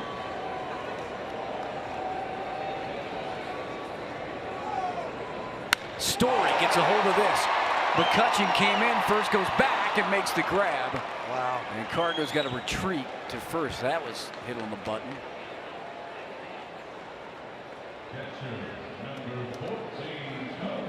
Story shakes his head. Good piece of that. I saw Kutch kind of step in 1 or 2 steps and then Kutch plays pretty deep. He does. And I think that was one of the knocks on him last year, is that the defensive metrics had said he had declined. He had been playing too shallow. In his mind, he had been playing too shallow. He made the adjustment, played a little bit deeper. And obviously, you even see with Starling Marte back, he's still in center field.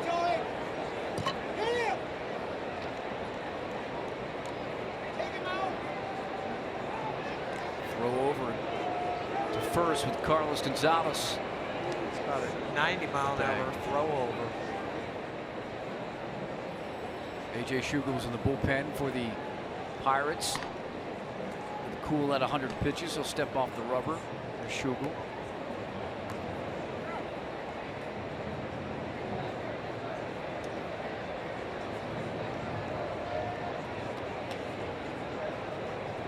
One down, Cargo at first.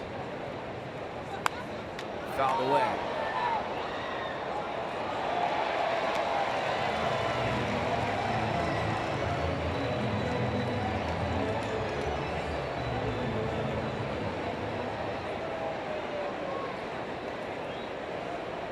Walters 0 for 2 tonight. He's hit the ball to first base in both plate appearances. There's a ball. That's up. It's 1-1.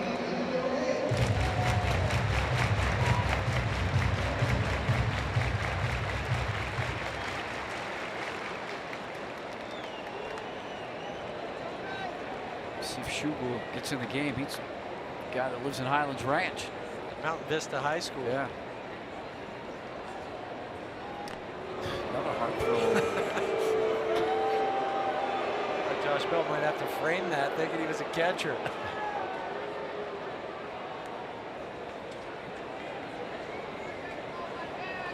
I know if it was 2 innings earlier and that sun was still shining through, that'd be terrifying.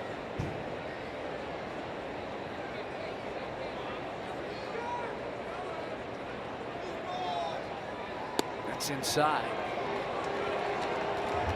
Cool still hitting 95 on that fastball, 96 on that pitch. He's 103rd. Rocks could use a knock here from Tony. Up 4-2. With a runner on here. It's fouled.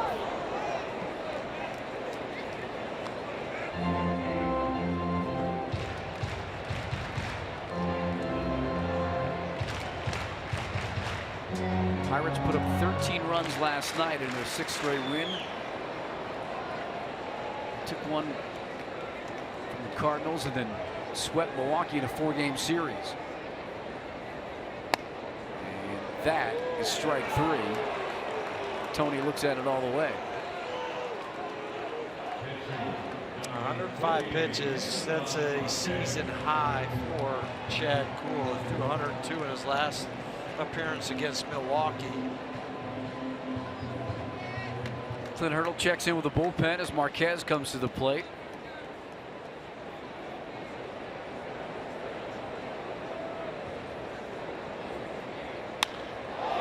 Skies one to center. McCutchen heading back towards the wall and makes the catch. Kutch kept drifting and drifting and drifting, and with the leap able to bring it in to end the inning. Marquez sent that a long way. Just wants some gold out there. He needed to on this play. Goes up high to Rob Vermont.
Performance. Show you the numbers from German Marquez. 84 pitches thus far through 6. He's only allowed 3 hits, a couple of runs both earned. Got the 2 walks and the 8 strikeouts. 9 is his career high as he starts here in the 7th inning. Those 84 pitches. He threw 41 pitches in the first 2 innings. Just 43 in the last 4. Ball to Jaso. Marquez, since the start of June before tonight, had thrown 42 in the 3rd inning, struck out 41 and only walked 14. Teams are hitting .220 against his curve. Now it's 1-1 to Jaso. Jaso in right for Polanco, who went on the DL. And at Story, and he just has to leap and grab that liner.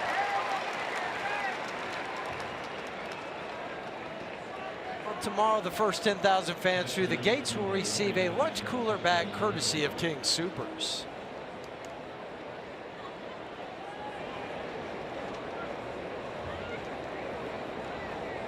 Here comes Francisco Cervelli, the catcher. Like Vermont's on the hill. Let's go. I'm ready. I heard a fan say, "Hey, get in there. Get in the box."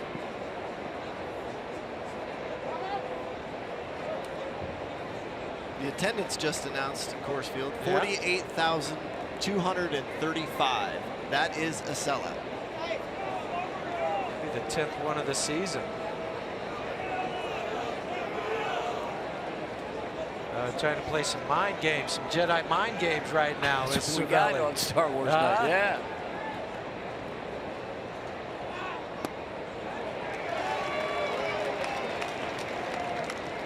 Some of the technical wizards in the truck gave me a how to speak droid with R2-D2 book today. What'd you learn? It's a communication manual. Right, what'd you learn? I really didn't get through it yet. Oh, okay. So. Just seeing if you know how to say anything. I don't. This is, there you go. That's what I got from the truck. Okay, well, tomorrow you're going to get a quiz. Please, Corey. Late night reading. Yeah. What'd he say? Strike Nice. 3. Got it. He went curveball, curveball, curveball.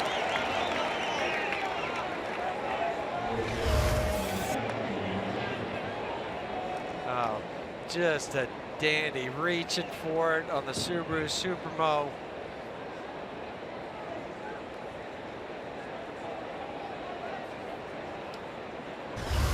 So that's 9 for Marquez, right? And I'll bet that was the sweetest. Chopper. I would agree. Same thing, anytime something like that happens where the bench is clear and they think that you threw at somebody, there's warnings issued, you don't know how somebody's going to react the next time they come out onto the mound. But Herman gets a soft liner strikeout. Didn't phase him. 22-year-old was unfazed. If anything, it locked him in. I agree. Yeah. Great point. He's ahead of Mercer 0-2. And you can hear the crowd put some 2-strike noise. He's got 9 Ks. That ties his career high. The 0-2. And this ball's hit well to right. Cargo is going to watch it head into the stands, so it'll stay 0-2.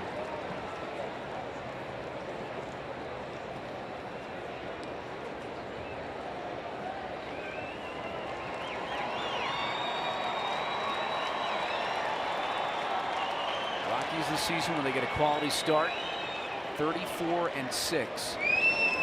The 0-2 down in the dirt. The 32 home starts coming into tonight by the Rockies rookies. I mean, Marquez and Cincinnati, Freeland, Hoffman. They're 21-11, 10 games over 500 at Coors Field.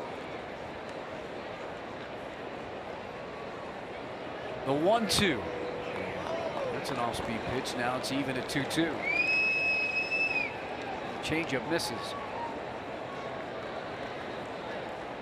You go with the fastball or the curveball. Curveball has been so good tonight. Here's the 2-2. That's outside. Curve. So Mercer gets the count full.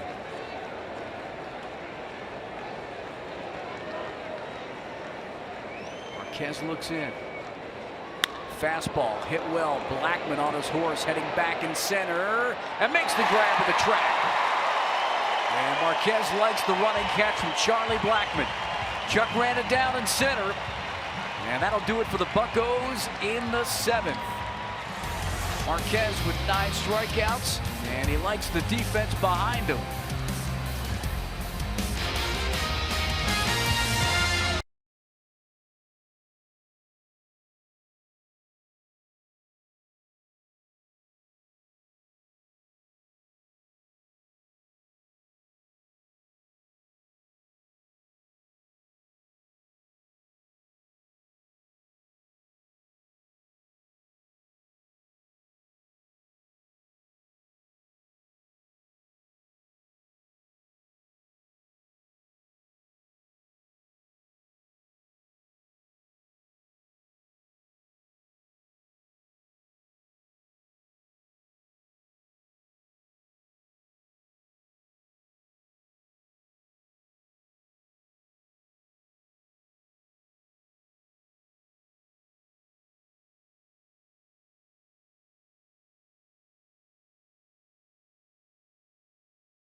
We'll start the 3rd. Nolan, how about an RBI double?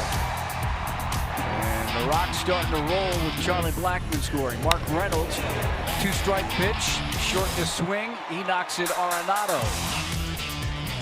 And then things got a little squirrely. With Cool on the mound, everybody did keep their cool as the bench is clear in the 6th. See how things proceed from here. The Rockies have a 4-2 lead as we go to the bottom of the 7th inning. Star Wars night at 20th and Blake. Good look, a huge crowd. It's like in between the rock pile and right field. And a new arm on the hill, A.J. Schugel, makes an appearance for the Pirates. It's a scoreless 9th inning Wednesday night against the Brewers. That's about the top end of his velocity with the 92, changeup and curveball. Primarily fastball, changeup. 0-1, Blackmon gets a hold of this, into the gap again for Charlie. And one hops off the wall. He's looking for 3. Blackmon picking him up, putting him down into 3rd. A triple for Chuck Nasty. Well, he had to stop at 2nd back in the 3rd inning with Herman running in front of him. This time he doesn't have to. 13 triples now, 5 more than Nick Castellanos with Detroit. Ball up and away, pulls it into that right center field gap. Ball in front of him the whole way. He's making his own decision, Corey. Yeah, he sniffed 3 out of the gates, and you know what? When he gets going and he hits that full stride, I don't think there's anybody faster in the game at full stride than Charlie Blackmon. Ow, that left wrist buckled underneath his body. LeMahieu with the infield in right at Harrison.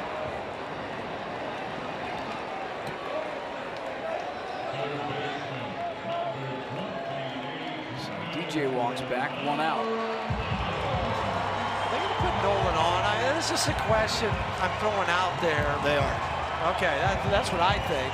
Well, I saw Clint flash the 4 right there. So the intentional walk will make it 1st and 3rd with 1 out. And it'll bring up Mark Reynolds. There's Charlie atop the majors leaderboard, as Jeff talked about when it comes to triples. By the way, the single season mark for the Rocks is Dexter Fowler's 15 in 2011.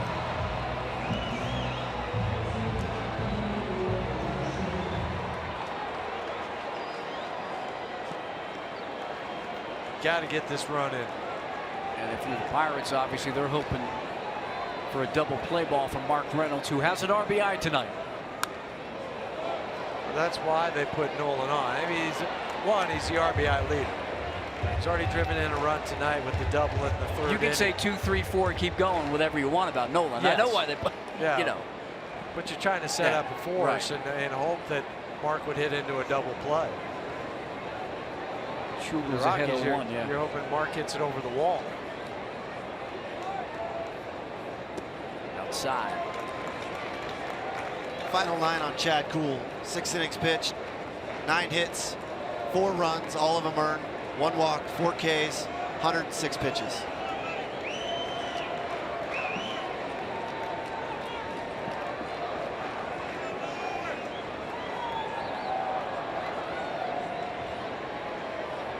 Schugel in a big spot in the game, rocks up 4-2. 1st and 3rd. And he gets a 2nd strike, a swinging strike on Reynolds.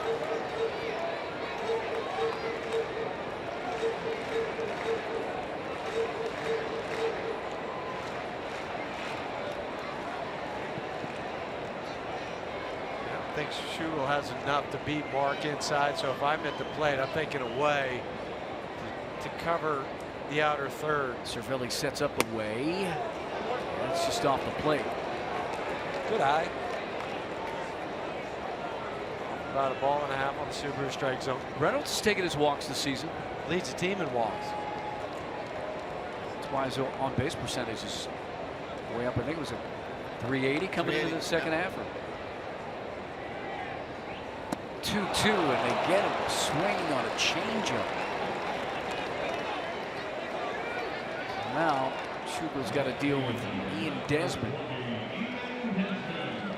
Desmond had a good swing his last at bat. He hit one off the center field wall. That's when Nolan got thrown out of the plate.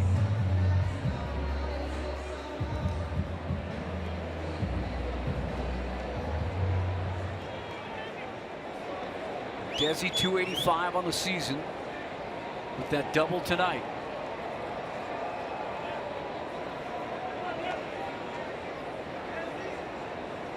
It's going to take a big 2-out hit to get him in. You get a triple, runner third, nobody out. That run scores 88% of the time. Desmond singles into right, and that'll score Blackman.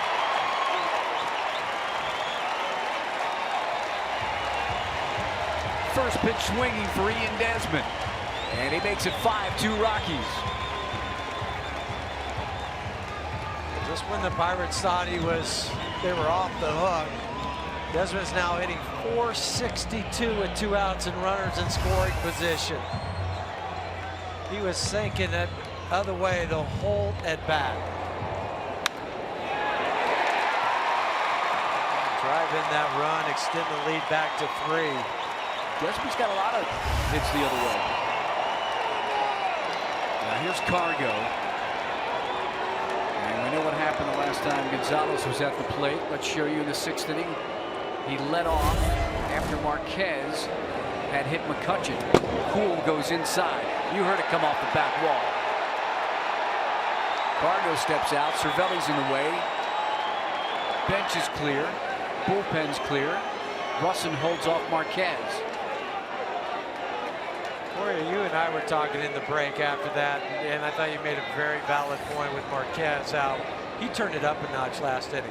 He did. He was amped up. You know, in that situation, he's the one who hit McCutchen. It wasn't intentional at all. And now you're throwing at one of his hitters, and he's going to do everything he can to protect them. And now you've put him in a situation where you've got a little more intense, a little more velo, a little more intent behind each pitch. Cargo's last home run on June 20th. Chopped right at Harrison. And the Rocks will settle for a run. So Charlie Blackman with a lead-off triple, and Ian Desmond able to cash him in as we go to the 8th inning, and the Rocks up 3.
Brought to you by Southwest Airlines. Say yes to low fares with nothing to hide. That's transparency. By Wells Fargo. Wells Fargo customers get your 2-for-1 Rockies club level tickets by visiting wellsfargo.com/Rockies. And by the Wyoming Office of Tourism. Wyoming is full of adventure. It's time to find out if you are too. That's why TravelWyoming.com. It's a picture-perfect night. Downtown Denver. There's the shot as the sun sets. on a Saturday evening with the Rockies up 5-2 as we go to the 8th inning. They've out-hit the Pirates 11-3, and Jake McGee is on here as we start the 8th. He's been the 8th inning guy primarily the last 3+ months or so for the Rockies. 42nd game on the season, 207 batting average against. Left-handers are hitting 224 against Jake. Right-handers 195. Not many options for Clint Hurdle to go to his bench. You know, with the backup catcher, they're only carrying 4, so they're going to send Adam Frazier to go left on left. Frazier hitting .316, 12 for 38 against left-handed pitching. That's why they went with him instead of Osuna, who was hitting .263. He is the Mississippi State product. Watches the ball go by. 6th-round pick in 2013. Played 66 games last year. Has some speed. Can run the bases. Had a big stolen base in that series against Milwaukee. He's up 2-0. 2013 at Mississippi State, 107 hits, school record. Mississippi State, who's had Will Clark, Rafael Palmeiro. And just because I used to watch him play all the time in Philly when I was growing up, can I say it? Yeah. Because this is how they would say it, the announcer. Center fielder, Del Unser. I'll never forget that going to bed. McGee comes in, it's 3-0. And gets a strike over. Come on, Corey, you played center. I did. I enjoy that. Center fielders. Yeah. Frazier might take another pitch. Leading off this inning. Oh, he's fired. McGee took a little bit off, maybe not, but 3-2 now. Tough situation when you're pinch hit. You get fastballs. It's one of those in betweens. 3-1, leading off with the top of the order coming. You just never want to give away strike. I agree, but still, you're down No, by I agree. 3. I mean, you're in that, Yeah. you know, darned if you do kind of mode. Payoff pitch from McGee, 3-2. And inside. So a lead-off walk. Frazier trots down to first. Well, the next bike to the game is tomorrow. Ride your bike and enter to win great prizes courtesy of our good friends at UC Health. Get more information at Rockies.com/green. So now you got the top of the order for the Pirates. A tough guy to double up, too.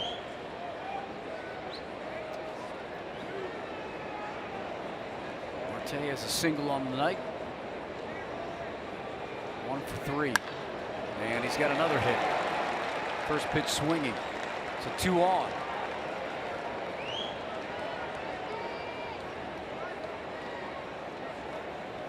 Walters will walk out to McGee as Josh Harrison hits next. There's Bud Black and Steve Foster.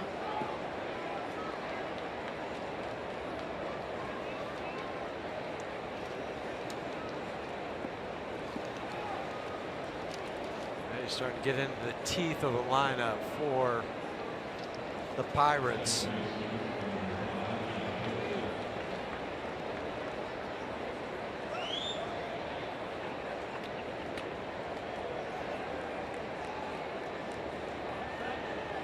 Adam Ottavino was up earlier for the Rockies. Foster on the bullpen phone.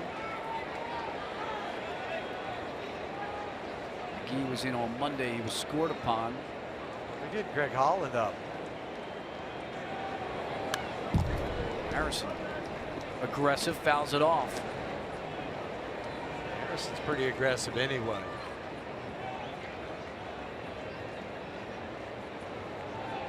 He only worked an inning in that San Diego series.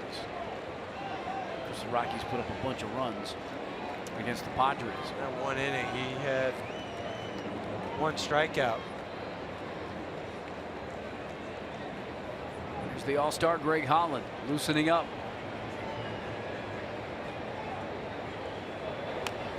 Harrison swings again and fouls it back.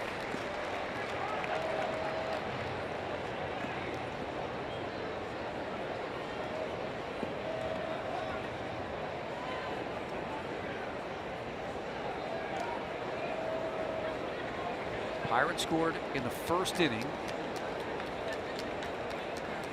Josh Harrison walked and scored on the McCutchen double. Rocks put up 3 in the third. Each team scored in the fourth, and the Rockies got a run in the bottom half of the seventh. It's 5-2. The 0-2. Harrison calls time.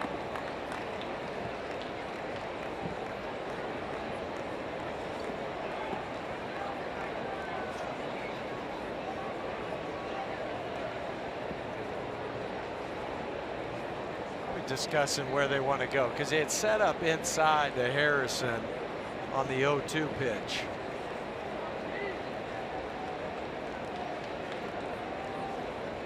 Was he on the first two? I mean, he found the first two back. I thought the second one more than the first. First one tied him up. Yeah.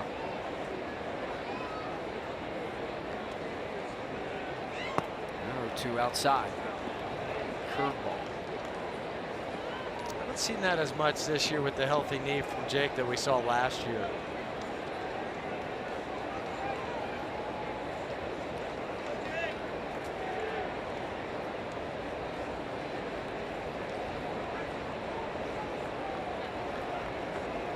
Pirates in a battle in that NL Central. They've gained a lot of ground already this week.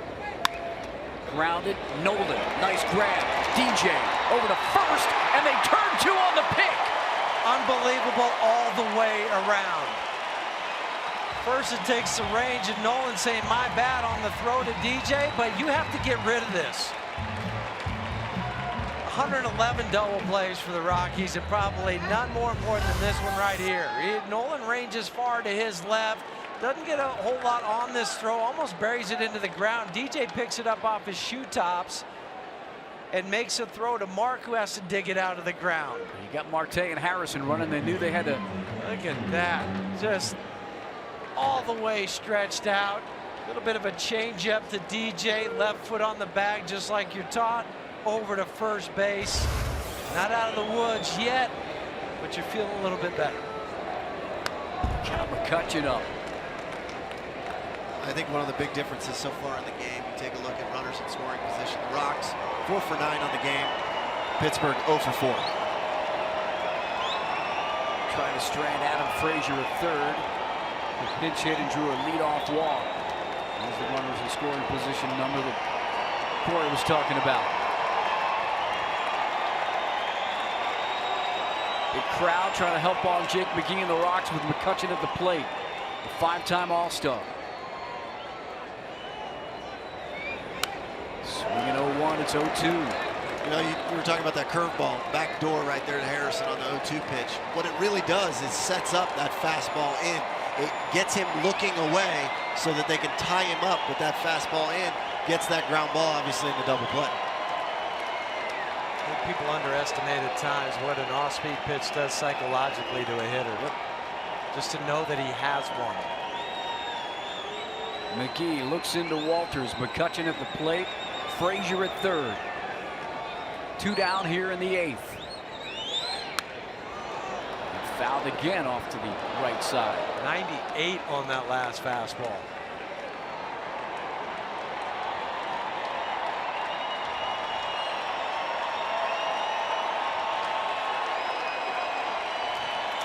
McGee came out. Did he get 100 in the WBC with Team USA? I think so. Early on, he was ready this season. Had the injuries last year. Back with a vengeance. Another 0-2. That's just off the outside. Wow. Part of the plate. I mean, it was a ball. It takes a lot. Hard to take, right? It hit with 2 strikes. Yeah.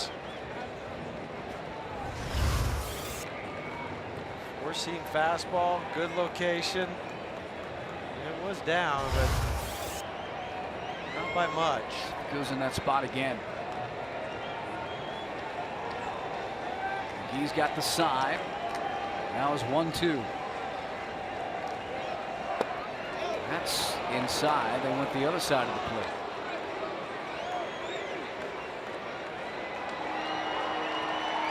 They go up. They just missed that. Just yanked it. Glove side. The good thing is it's still available because I don't think McCutchen tracked that ball into the glove to see where Tony was trying to get it. So if they still want to elevate it, it's still there. There's Frazier at third.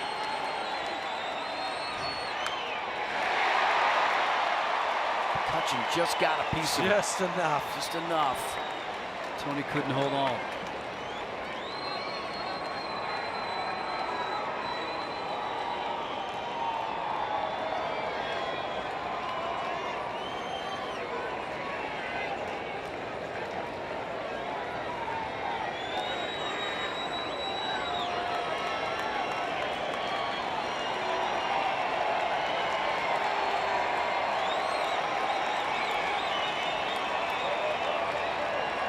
Two outs, 2-2 count. McGee fired and bounced foul beyond Nolan at third.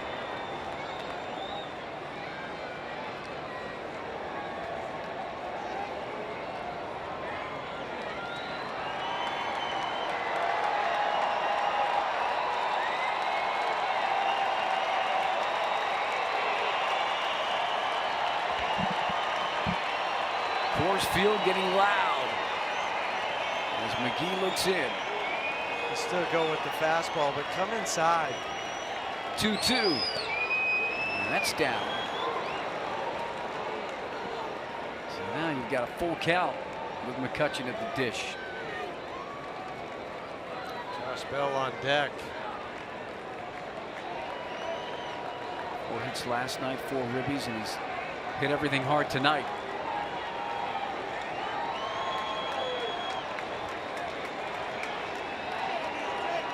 What a battle here between McGee and McCutchen. Let's see who wins it. And that's up, ball 4. McCutchen will head to first, and the Pirates will have first and third with 2 outs. And here comes Buddy.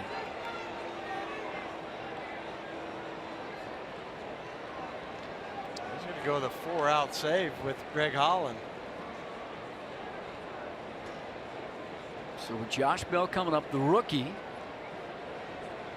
they'll make a double switch. Amarista will come on. And Greg Holland's going to come out of the bullpen. Looks like Amarista's going to go to right. Cargo made the last out. Yeah. So that's the double switch.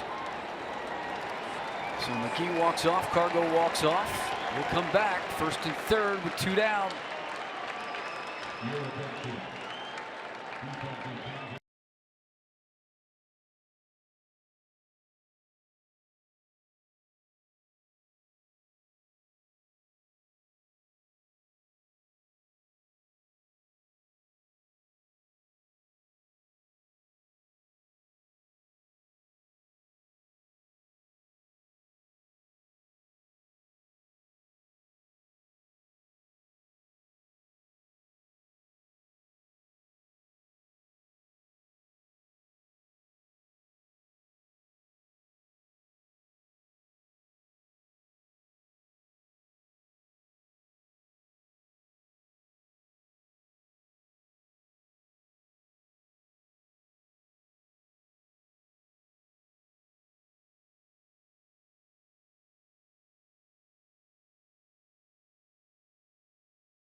Top of the 8th inning.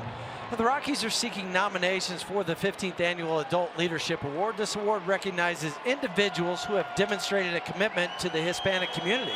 Visit Rockies.com/leadership for more information. And Greg Holland coming into the game, being asked by Bud Black, to get 4 outs for the save. He's only done it one other time this year, where that was that 14-inning game in San Francisco, where he had an inning in the third. in that game. There's Frazier at third, McCutcheon over at first. And the rookie Josh Bell facing the all-star Greg Holland. First pitch swinging. This ball has got some legs, but so does Charlie Blackmon.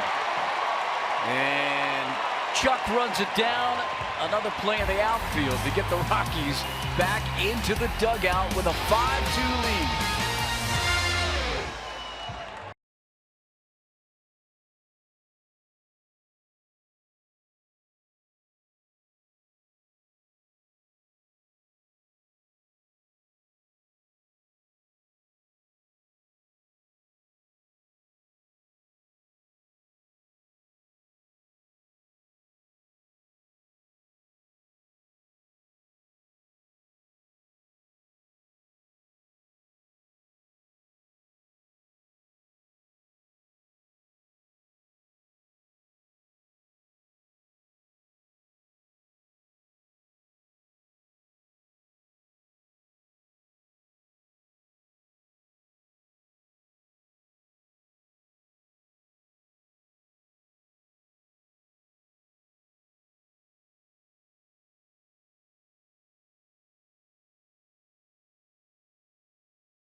Bettis making a rehab start with the Rocks AA affiliate, the Hartford Yard Goats. You can see that.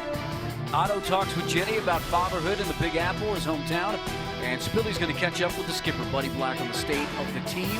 It's an all-new club tomorrow, right after the post-game show. The Rockies wrap up this series with the Pirates. Here on AT Sportsnet.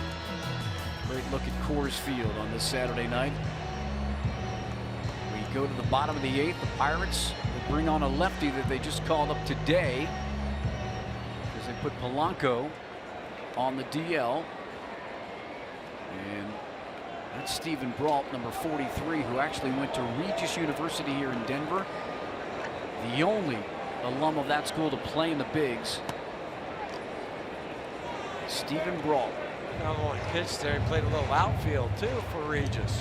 Yeah, he was in the RMAC. He was two-time all-conference pick on the mound and in the field. Actually went there because he was in the music department. Well, he's such a late addition today that he didn't even make the notes for the Pittsburgh Pirates tonight. Guess what? He gets to face Trevor Story here to get things going, and it's 3-0 here in the 8th. Bottom half of the inning, Rocks got out of a sticky situation at the top of the 8th. Keep their 3-run lead intact. Catches the outside corner.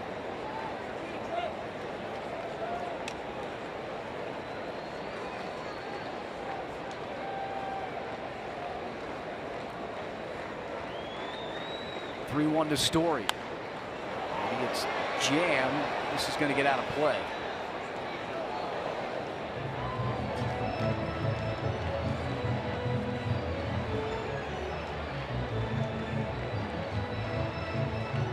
It's also where hitters are asking anybody they know, have you seen him before? What does he have? How hard is it? Is there movement? Is it a slider, changeup, curveball? Because guys are scrambling now. They're trying to maybe even see if anybody knows anything about him. It's fouled back. He got in 8 games last year for the Pirates.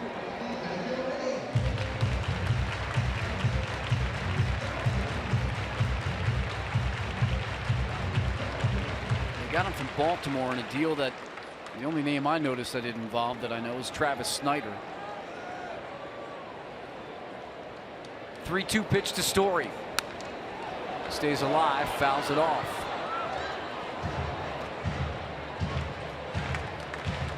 You could take a behind-the-scenes tour of Coors Field. Group and individual tickets available year-round. Call 303 Rockies. Don't want to miss out on that. Pretty neat tour.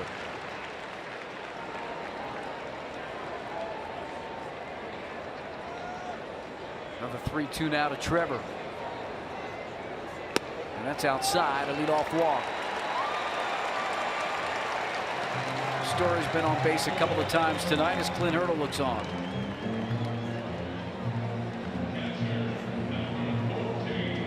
Not only do you worry at the plate what he's got, but now he's at first base. What kind of move does he have? Yeah, this is where it gets interesting because we're talking about Trevor Story being aggressive on the bases. Yeah. You've got a choice because it's a lefty. You can either just go first move or you can wait to see the move.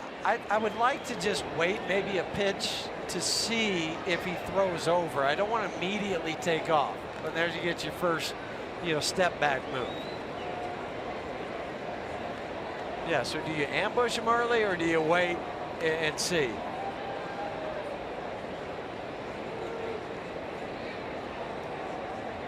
Brock comes to the plate.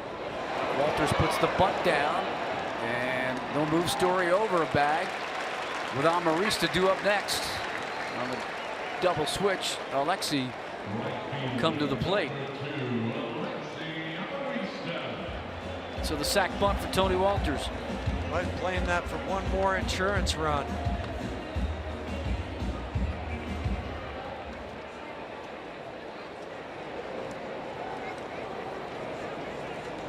So Amarista at the plate for the first time tonight. Just came in on the double switch.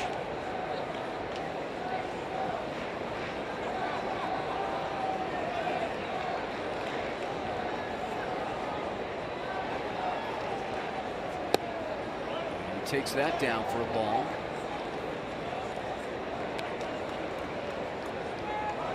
Alexi got in one of the games in Pittsburgh, went 1 for 3. Season 387 with runners in scoring position. Knock here would be big.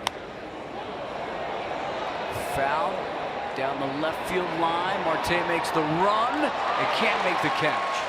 Got a long way to go. Rory, you know how hard that is when you have to run that far, and you can't really dive for it. You got to slide. That you're looking straight up, basically. You look at Marte right there, his eyes straight up. Tough to tell where the wall is. Tough to tell where the ball is. Didn't track the ball into his glove either once he started the slide. That's just all around hard play because he covered roughly 40 yards. He'll walk back to a spot in left.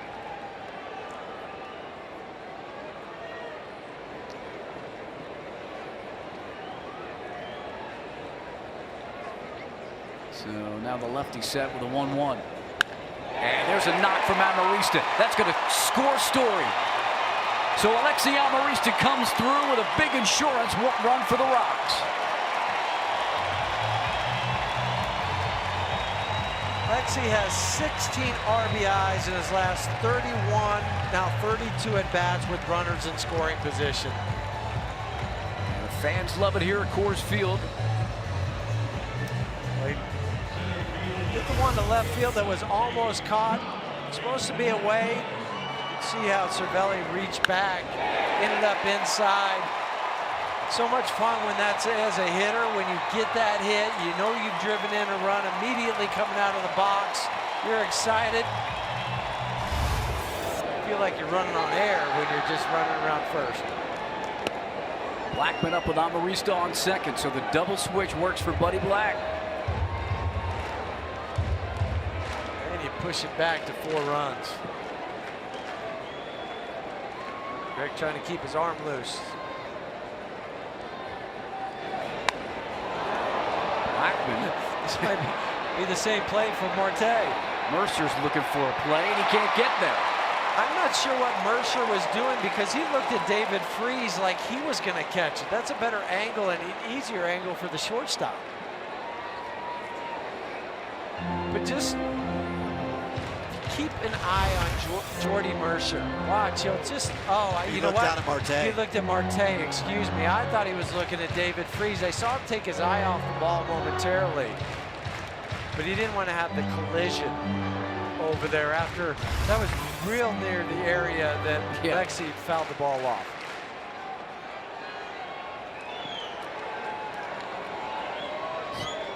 Chuck still alive at the plate. 1-1 count.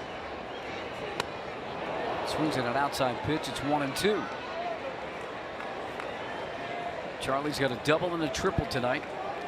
It's his 43rd multi-hit game of the season.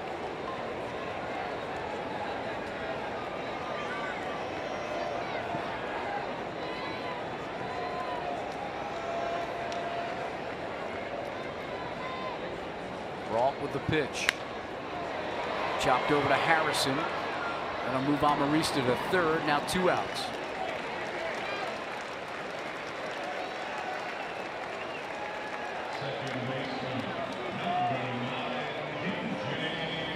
The guy that you want at the plate in this situation steps up now, number 9. Who wants tacos? Fans, follow us at AT&T Sportsnet RM on Twitter. We'll get you the alerts for the Rockies taco special when the Rocks score 7 or more runs. Hopefully I'll be able to tell you about that here in a pitcher of 3. 6-2 Rockies outside.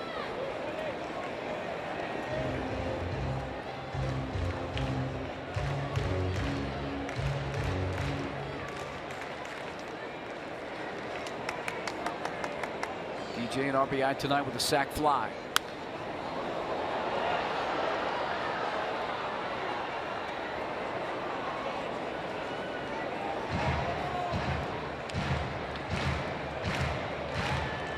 Story started the inning with a leadoff walk. He has scored. Amarista at third.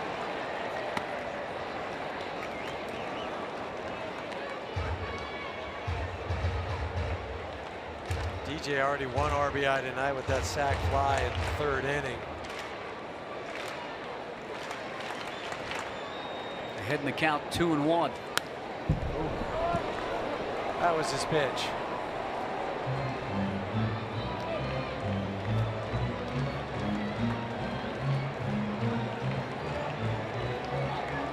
Is that a pitch he takes to right, Jeff, or does he turn on that? Probably more middle to right because of the velocity. Yeah. He's turned on some off-speed pitches.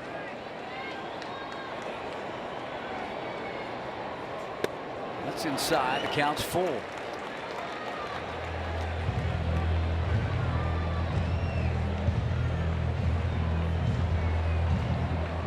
Yeah, I don't think that Stephen Brault wants to go.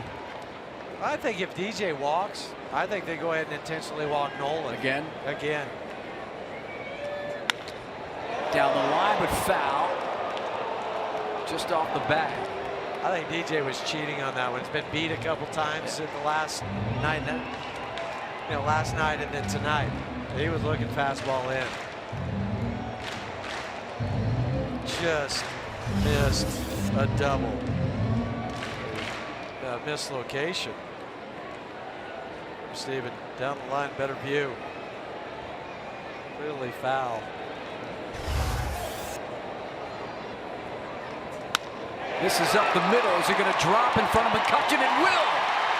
And LeMahieu with the single adds another run to the Rocks tally. It's 7-2. Hey, you asked for tacos, Mark.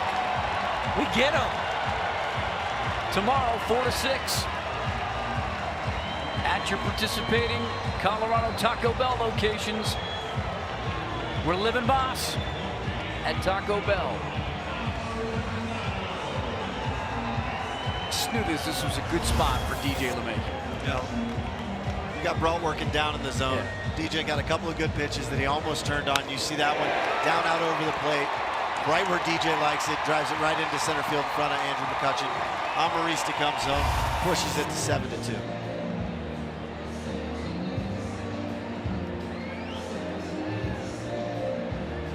Couple of RBIs for DJ LeMahieu tonight. 45 from your number Two-hitter. Who's quietly hitting 311, by the way. We don't even think about it. Right. Just quietly doing it. Well, he's sandwiched between Charlie and Yeah. Nolan. Yeah. That's why it's quiet. Yeah.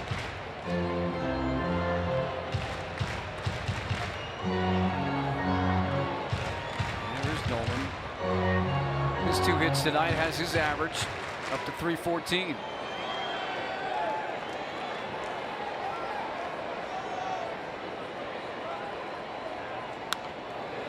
First pitch swinging, fouls it off. Nolan now has a hit in 16 of his last 18. To the tune of a 405 average. That's why he's at 314 on the season.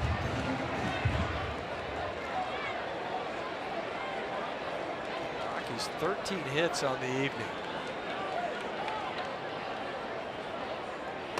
Outside. Nolan had a jackknife out of the way.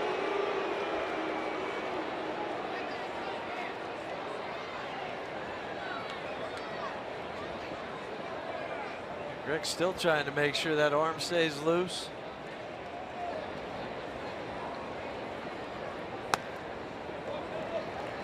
Yeah, he's had a little bit of time on the benches. Yeah, Well, when you think about it, it's 7-2 now. he came in 1 pitch to Josh Bell. That was it, which is okay.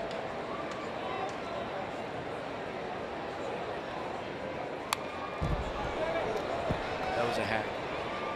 Nolan got something out over the plate. And I know he's on first base, he's not in scoring position, but for Nolan, in essence, he is. But there's stakes out there. Yeah, right. Well, you don't drive in as many as he has in the last 2 or 3 years without being a hog. Yeah. He's hungry. Here's the 2-2 to Nolan. DJ goes. This ball is hit high in the air to left. It's going to stay in the park. Marte is under it, as Nolan just got under that one. But the Rockies, with a big couple of runs in the 8th, we go to the 9th. They're up 7-2.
Head to the top of the 9th. That means we're getting ready for the Toyota post-game show, of course, on Star Wars night.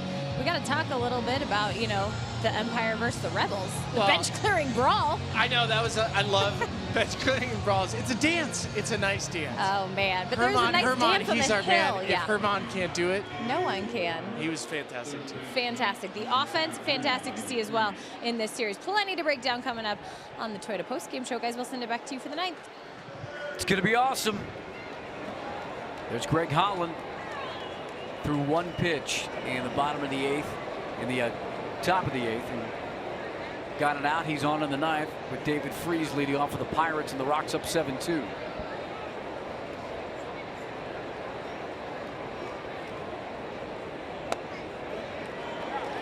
There's a strike on Freese, who is 0 for 2 on the night.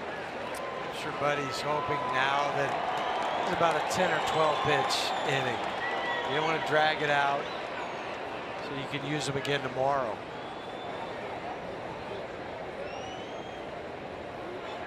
Another strike on Freese.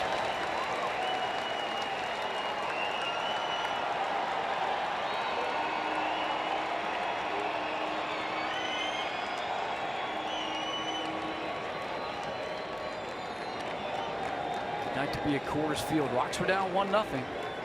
Now the 7-2 lead here in the ninth.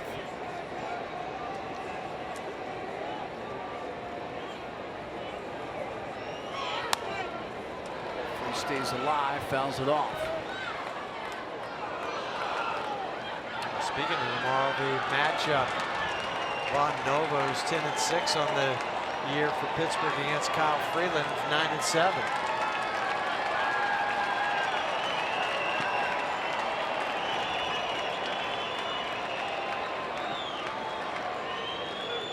You guys know about Kyle Freeland's last start. Yeah, it's pretty special. It was on a Sunday. Here's the 0-2. Back up the middle, Freeze with a base hit. His start was enough to make me buy Wi-Fi on my flight. It was. Was it? Yeah, we boarded the plane right then. A fastball. David Freese didn't miss it. Turn it around. Just the 5th hit of the night for the Pirates. Now Holland gets Jaso. I'm assuming he has seen from his time in the American League.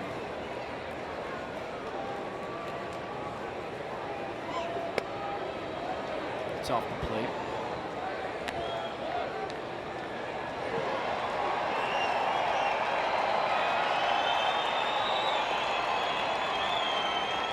Jaso 0 for 2 career against Greg.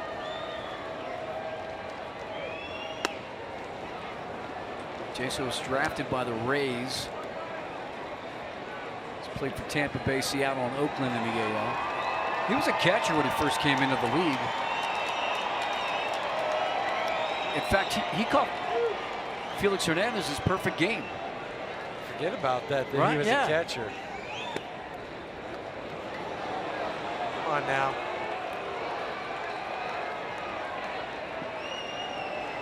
Yeah, that was when Seattle beat the Rays, his former team. He was behind the plate for a perfect game.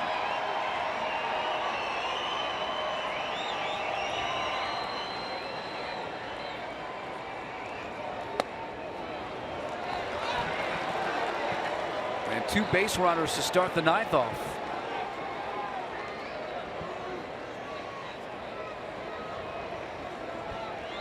So Walters and Holland will talk it over with Francisco Cervelli coming up for the Bucks.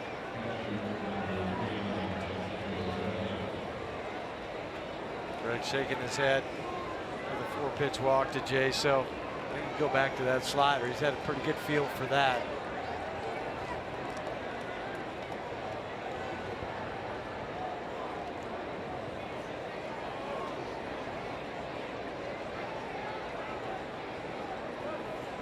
Cervelli's 0 for 3 tonight. A couple of strikeouts and a ground out to short. Could use a bouncer in the infield here.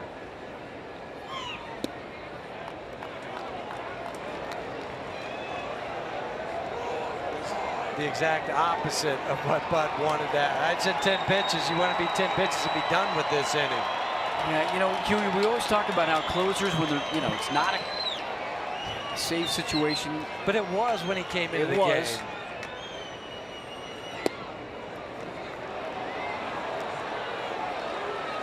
been able to find the plate. 6 straight out of the zone.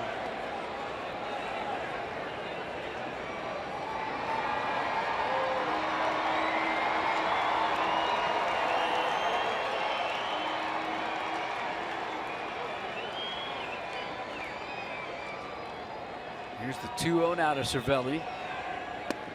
And there's a strike.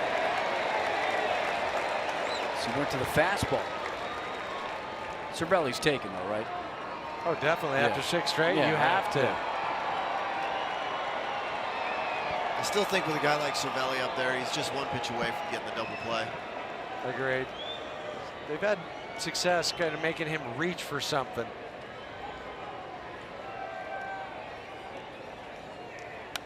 Two, 1 fouled away.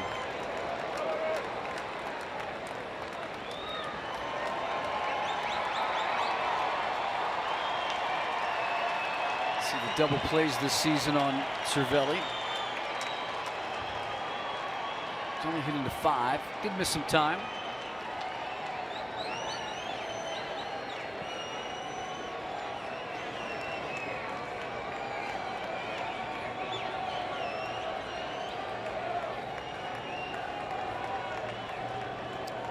Holland's got the sign. Slider.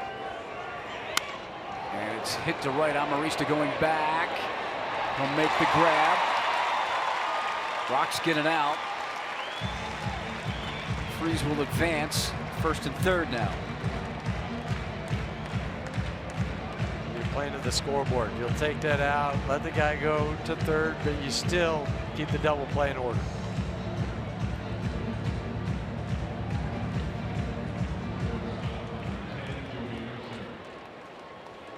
Say it again. Holland came into the 8th, threw 1 pitch and got the final out of the inning after Jake McGee started the 8th. German Marquez went 7. Stands to get his 8th win of the season.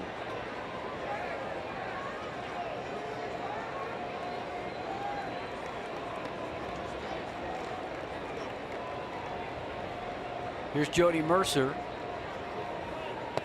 And he'll take a ball.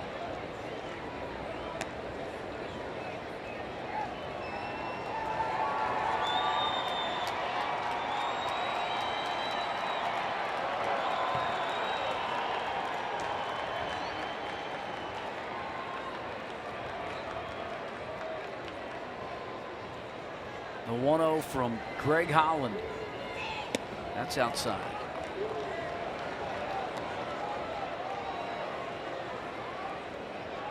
Aren't you thankful you scored a couple runs in the bottom of the 8th inning? To pump it back up to a 5-run lead.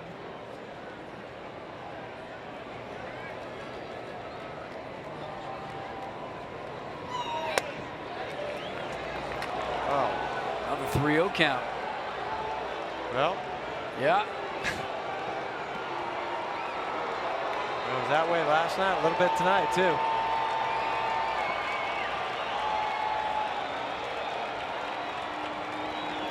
Osuna stands on deck. He would pinch hit. Mercer thought it was going to be ball 4. Technically strike 3. Yeah. Well, good news down in Arizona. They lost tonight to the Nationals 4-3. Rockies have a chance to pick that game back up. Strike 2 on Mercer.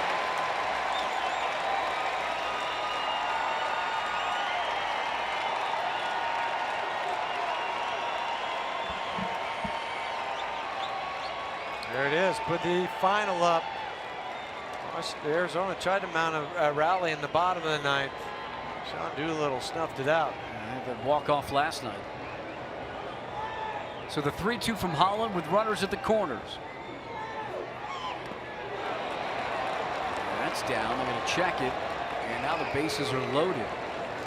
Just in the last 2 innings between Jake McGee and now Greg Holland's 4 walks.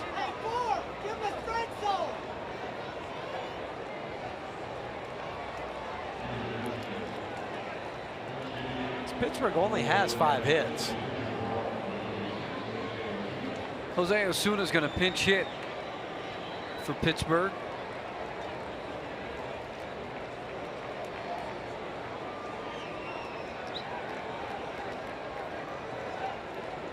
Osuna, the big first baseman outfielder out of Venezuela. So the bases are loaded with 1 down. Holland. And he gets a first pitch strike on the outside corner.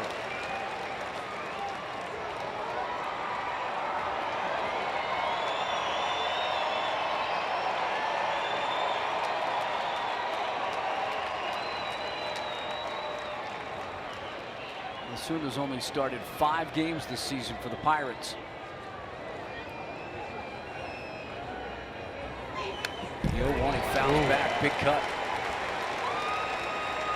Big cut on a fastball, 93 up to Ozuna. Take a look there. Mislocation again. Up, out over the heart of the plate. Belt high. I think Holland got a little lucky with that one.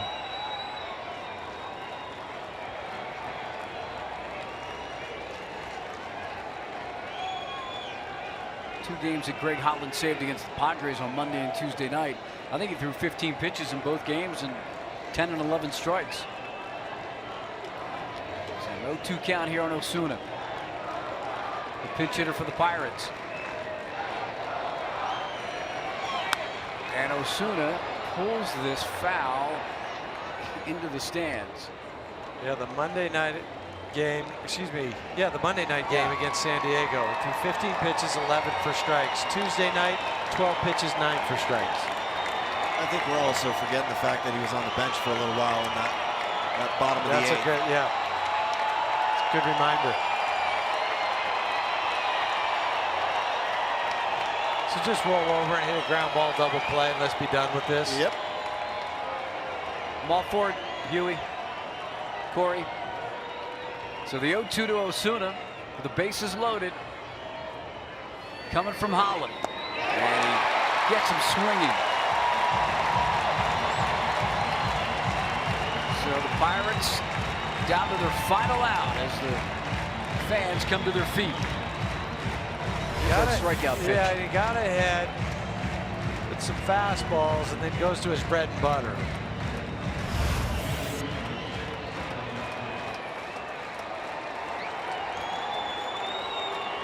So Holland's going to call Walters out with Starling Marte at the plate.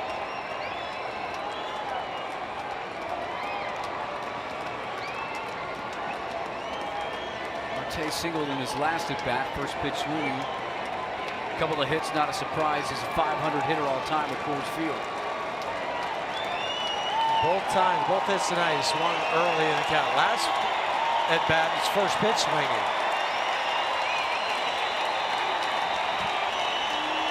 Holland trying to bring it home for the Rocks' 30th home win of the season and their 57th of the year.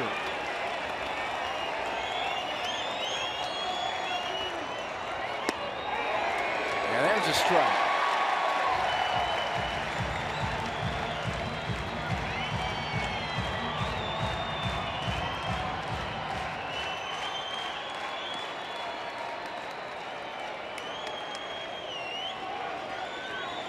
Everybody up at 20th and Blake.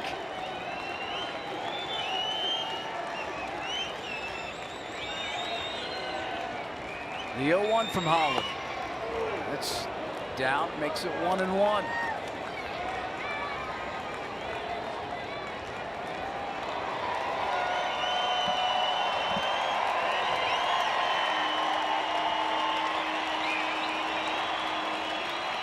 '27th pitch upcoming. That'd be a season high for Greg Holland.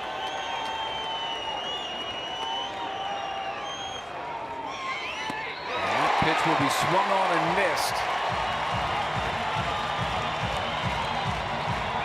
Well, you know, I've talked about it. So hard as a hitter when he does what he does out on the mound and falls so hard towards first base. Yeah, and you know, on the slider, it's almost more drastic and more rapid, so it speeds you up. It gets you going as a hitter, starts your timing to get going, and then the bottom just falls out of the baseball. So here's the 1-2 from Holland to Marte. Pirates still alive.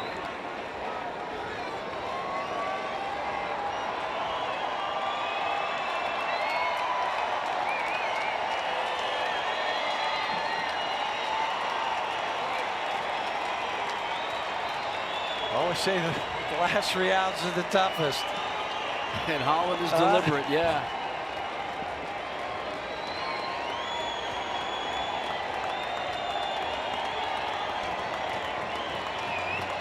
Looks into Walters, gets the signs.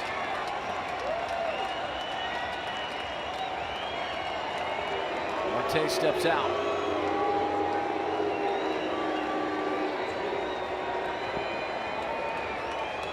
What's he throw? Fastball or that split slider? You got to stay with it, I think. I think so too.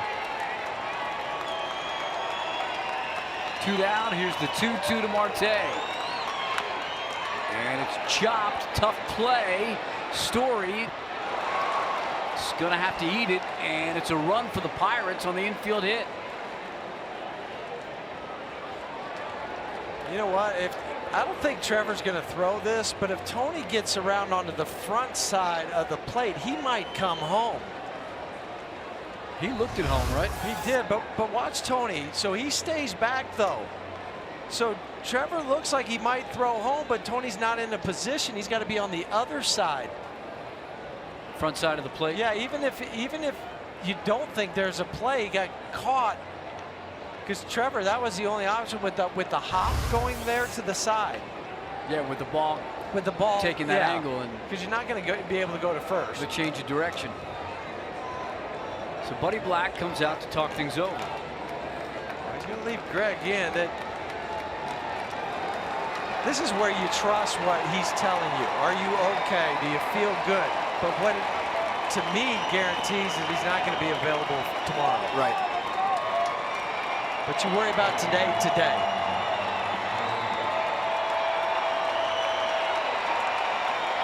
Adam Ottavino did get up in the Rockies bullpen. He's still up. He's ready to go now. Okay. Now you got a 4-run game with Harrison at the plate. There's Otto.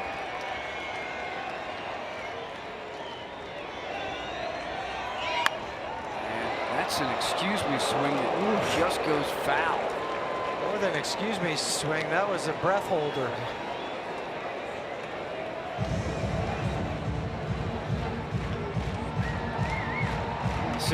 Yeah, from our angle, it looked like it might be hanging in there fair. Just took the top end off. And then he knew it, though. He could sense it, that it was going to hook too much. Now at 30 pitches. The last time Greg Holland reached that number, May 10th, 2015.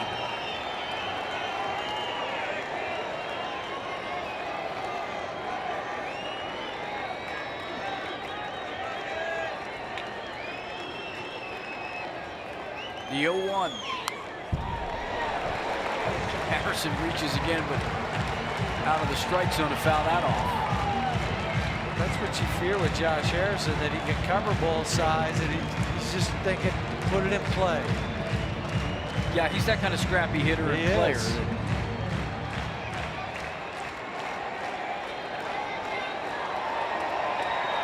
you're Tony behind the plate, you remember here, if he buries it, swings through it, just step on the plate.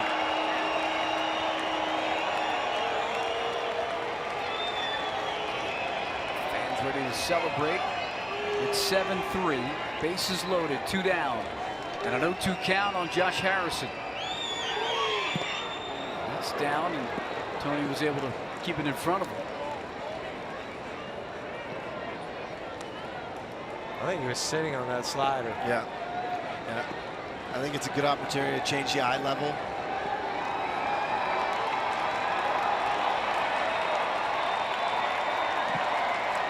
But I understand from Greg's point of view, they're kind of getting away from what his pitch is. Let's see what he throws here. 32 pitches in, 1 in the 8th, 31 here in the 9th.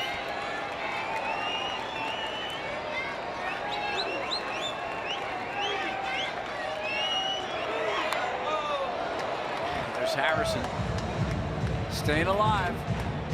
The swings are making it look like it's a knuckleball. They really are.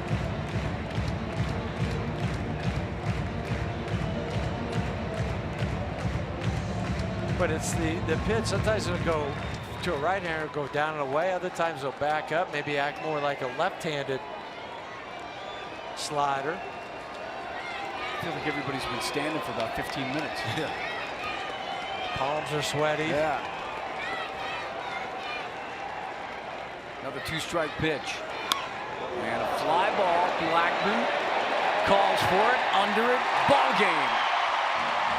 The Rockies win it 7-3 as they get their 30th win at Coors Field on the season and their 57th on the year.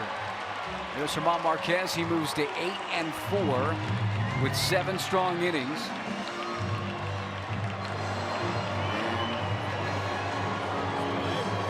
Chuck and the boys able to high-five. How about Germán Marquez tonight?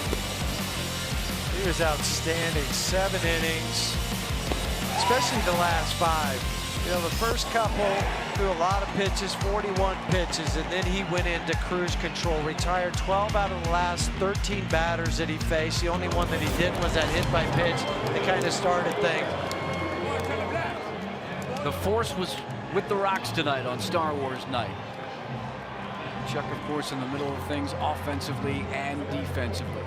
So it'll be a happy post-game show in center field. Let's get you out to Jenny and Spilly.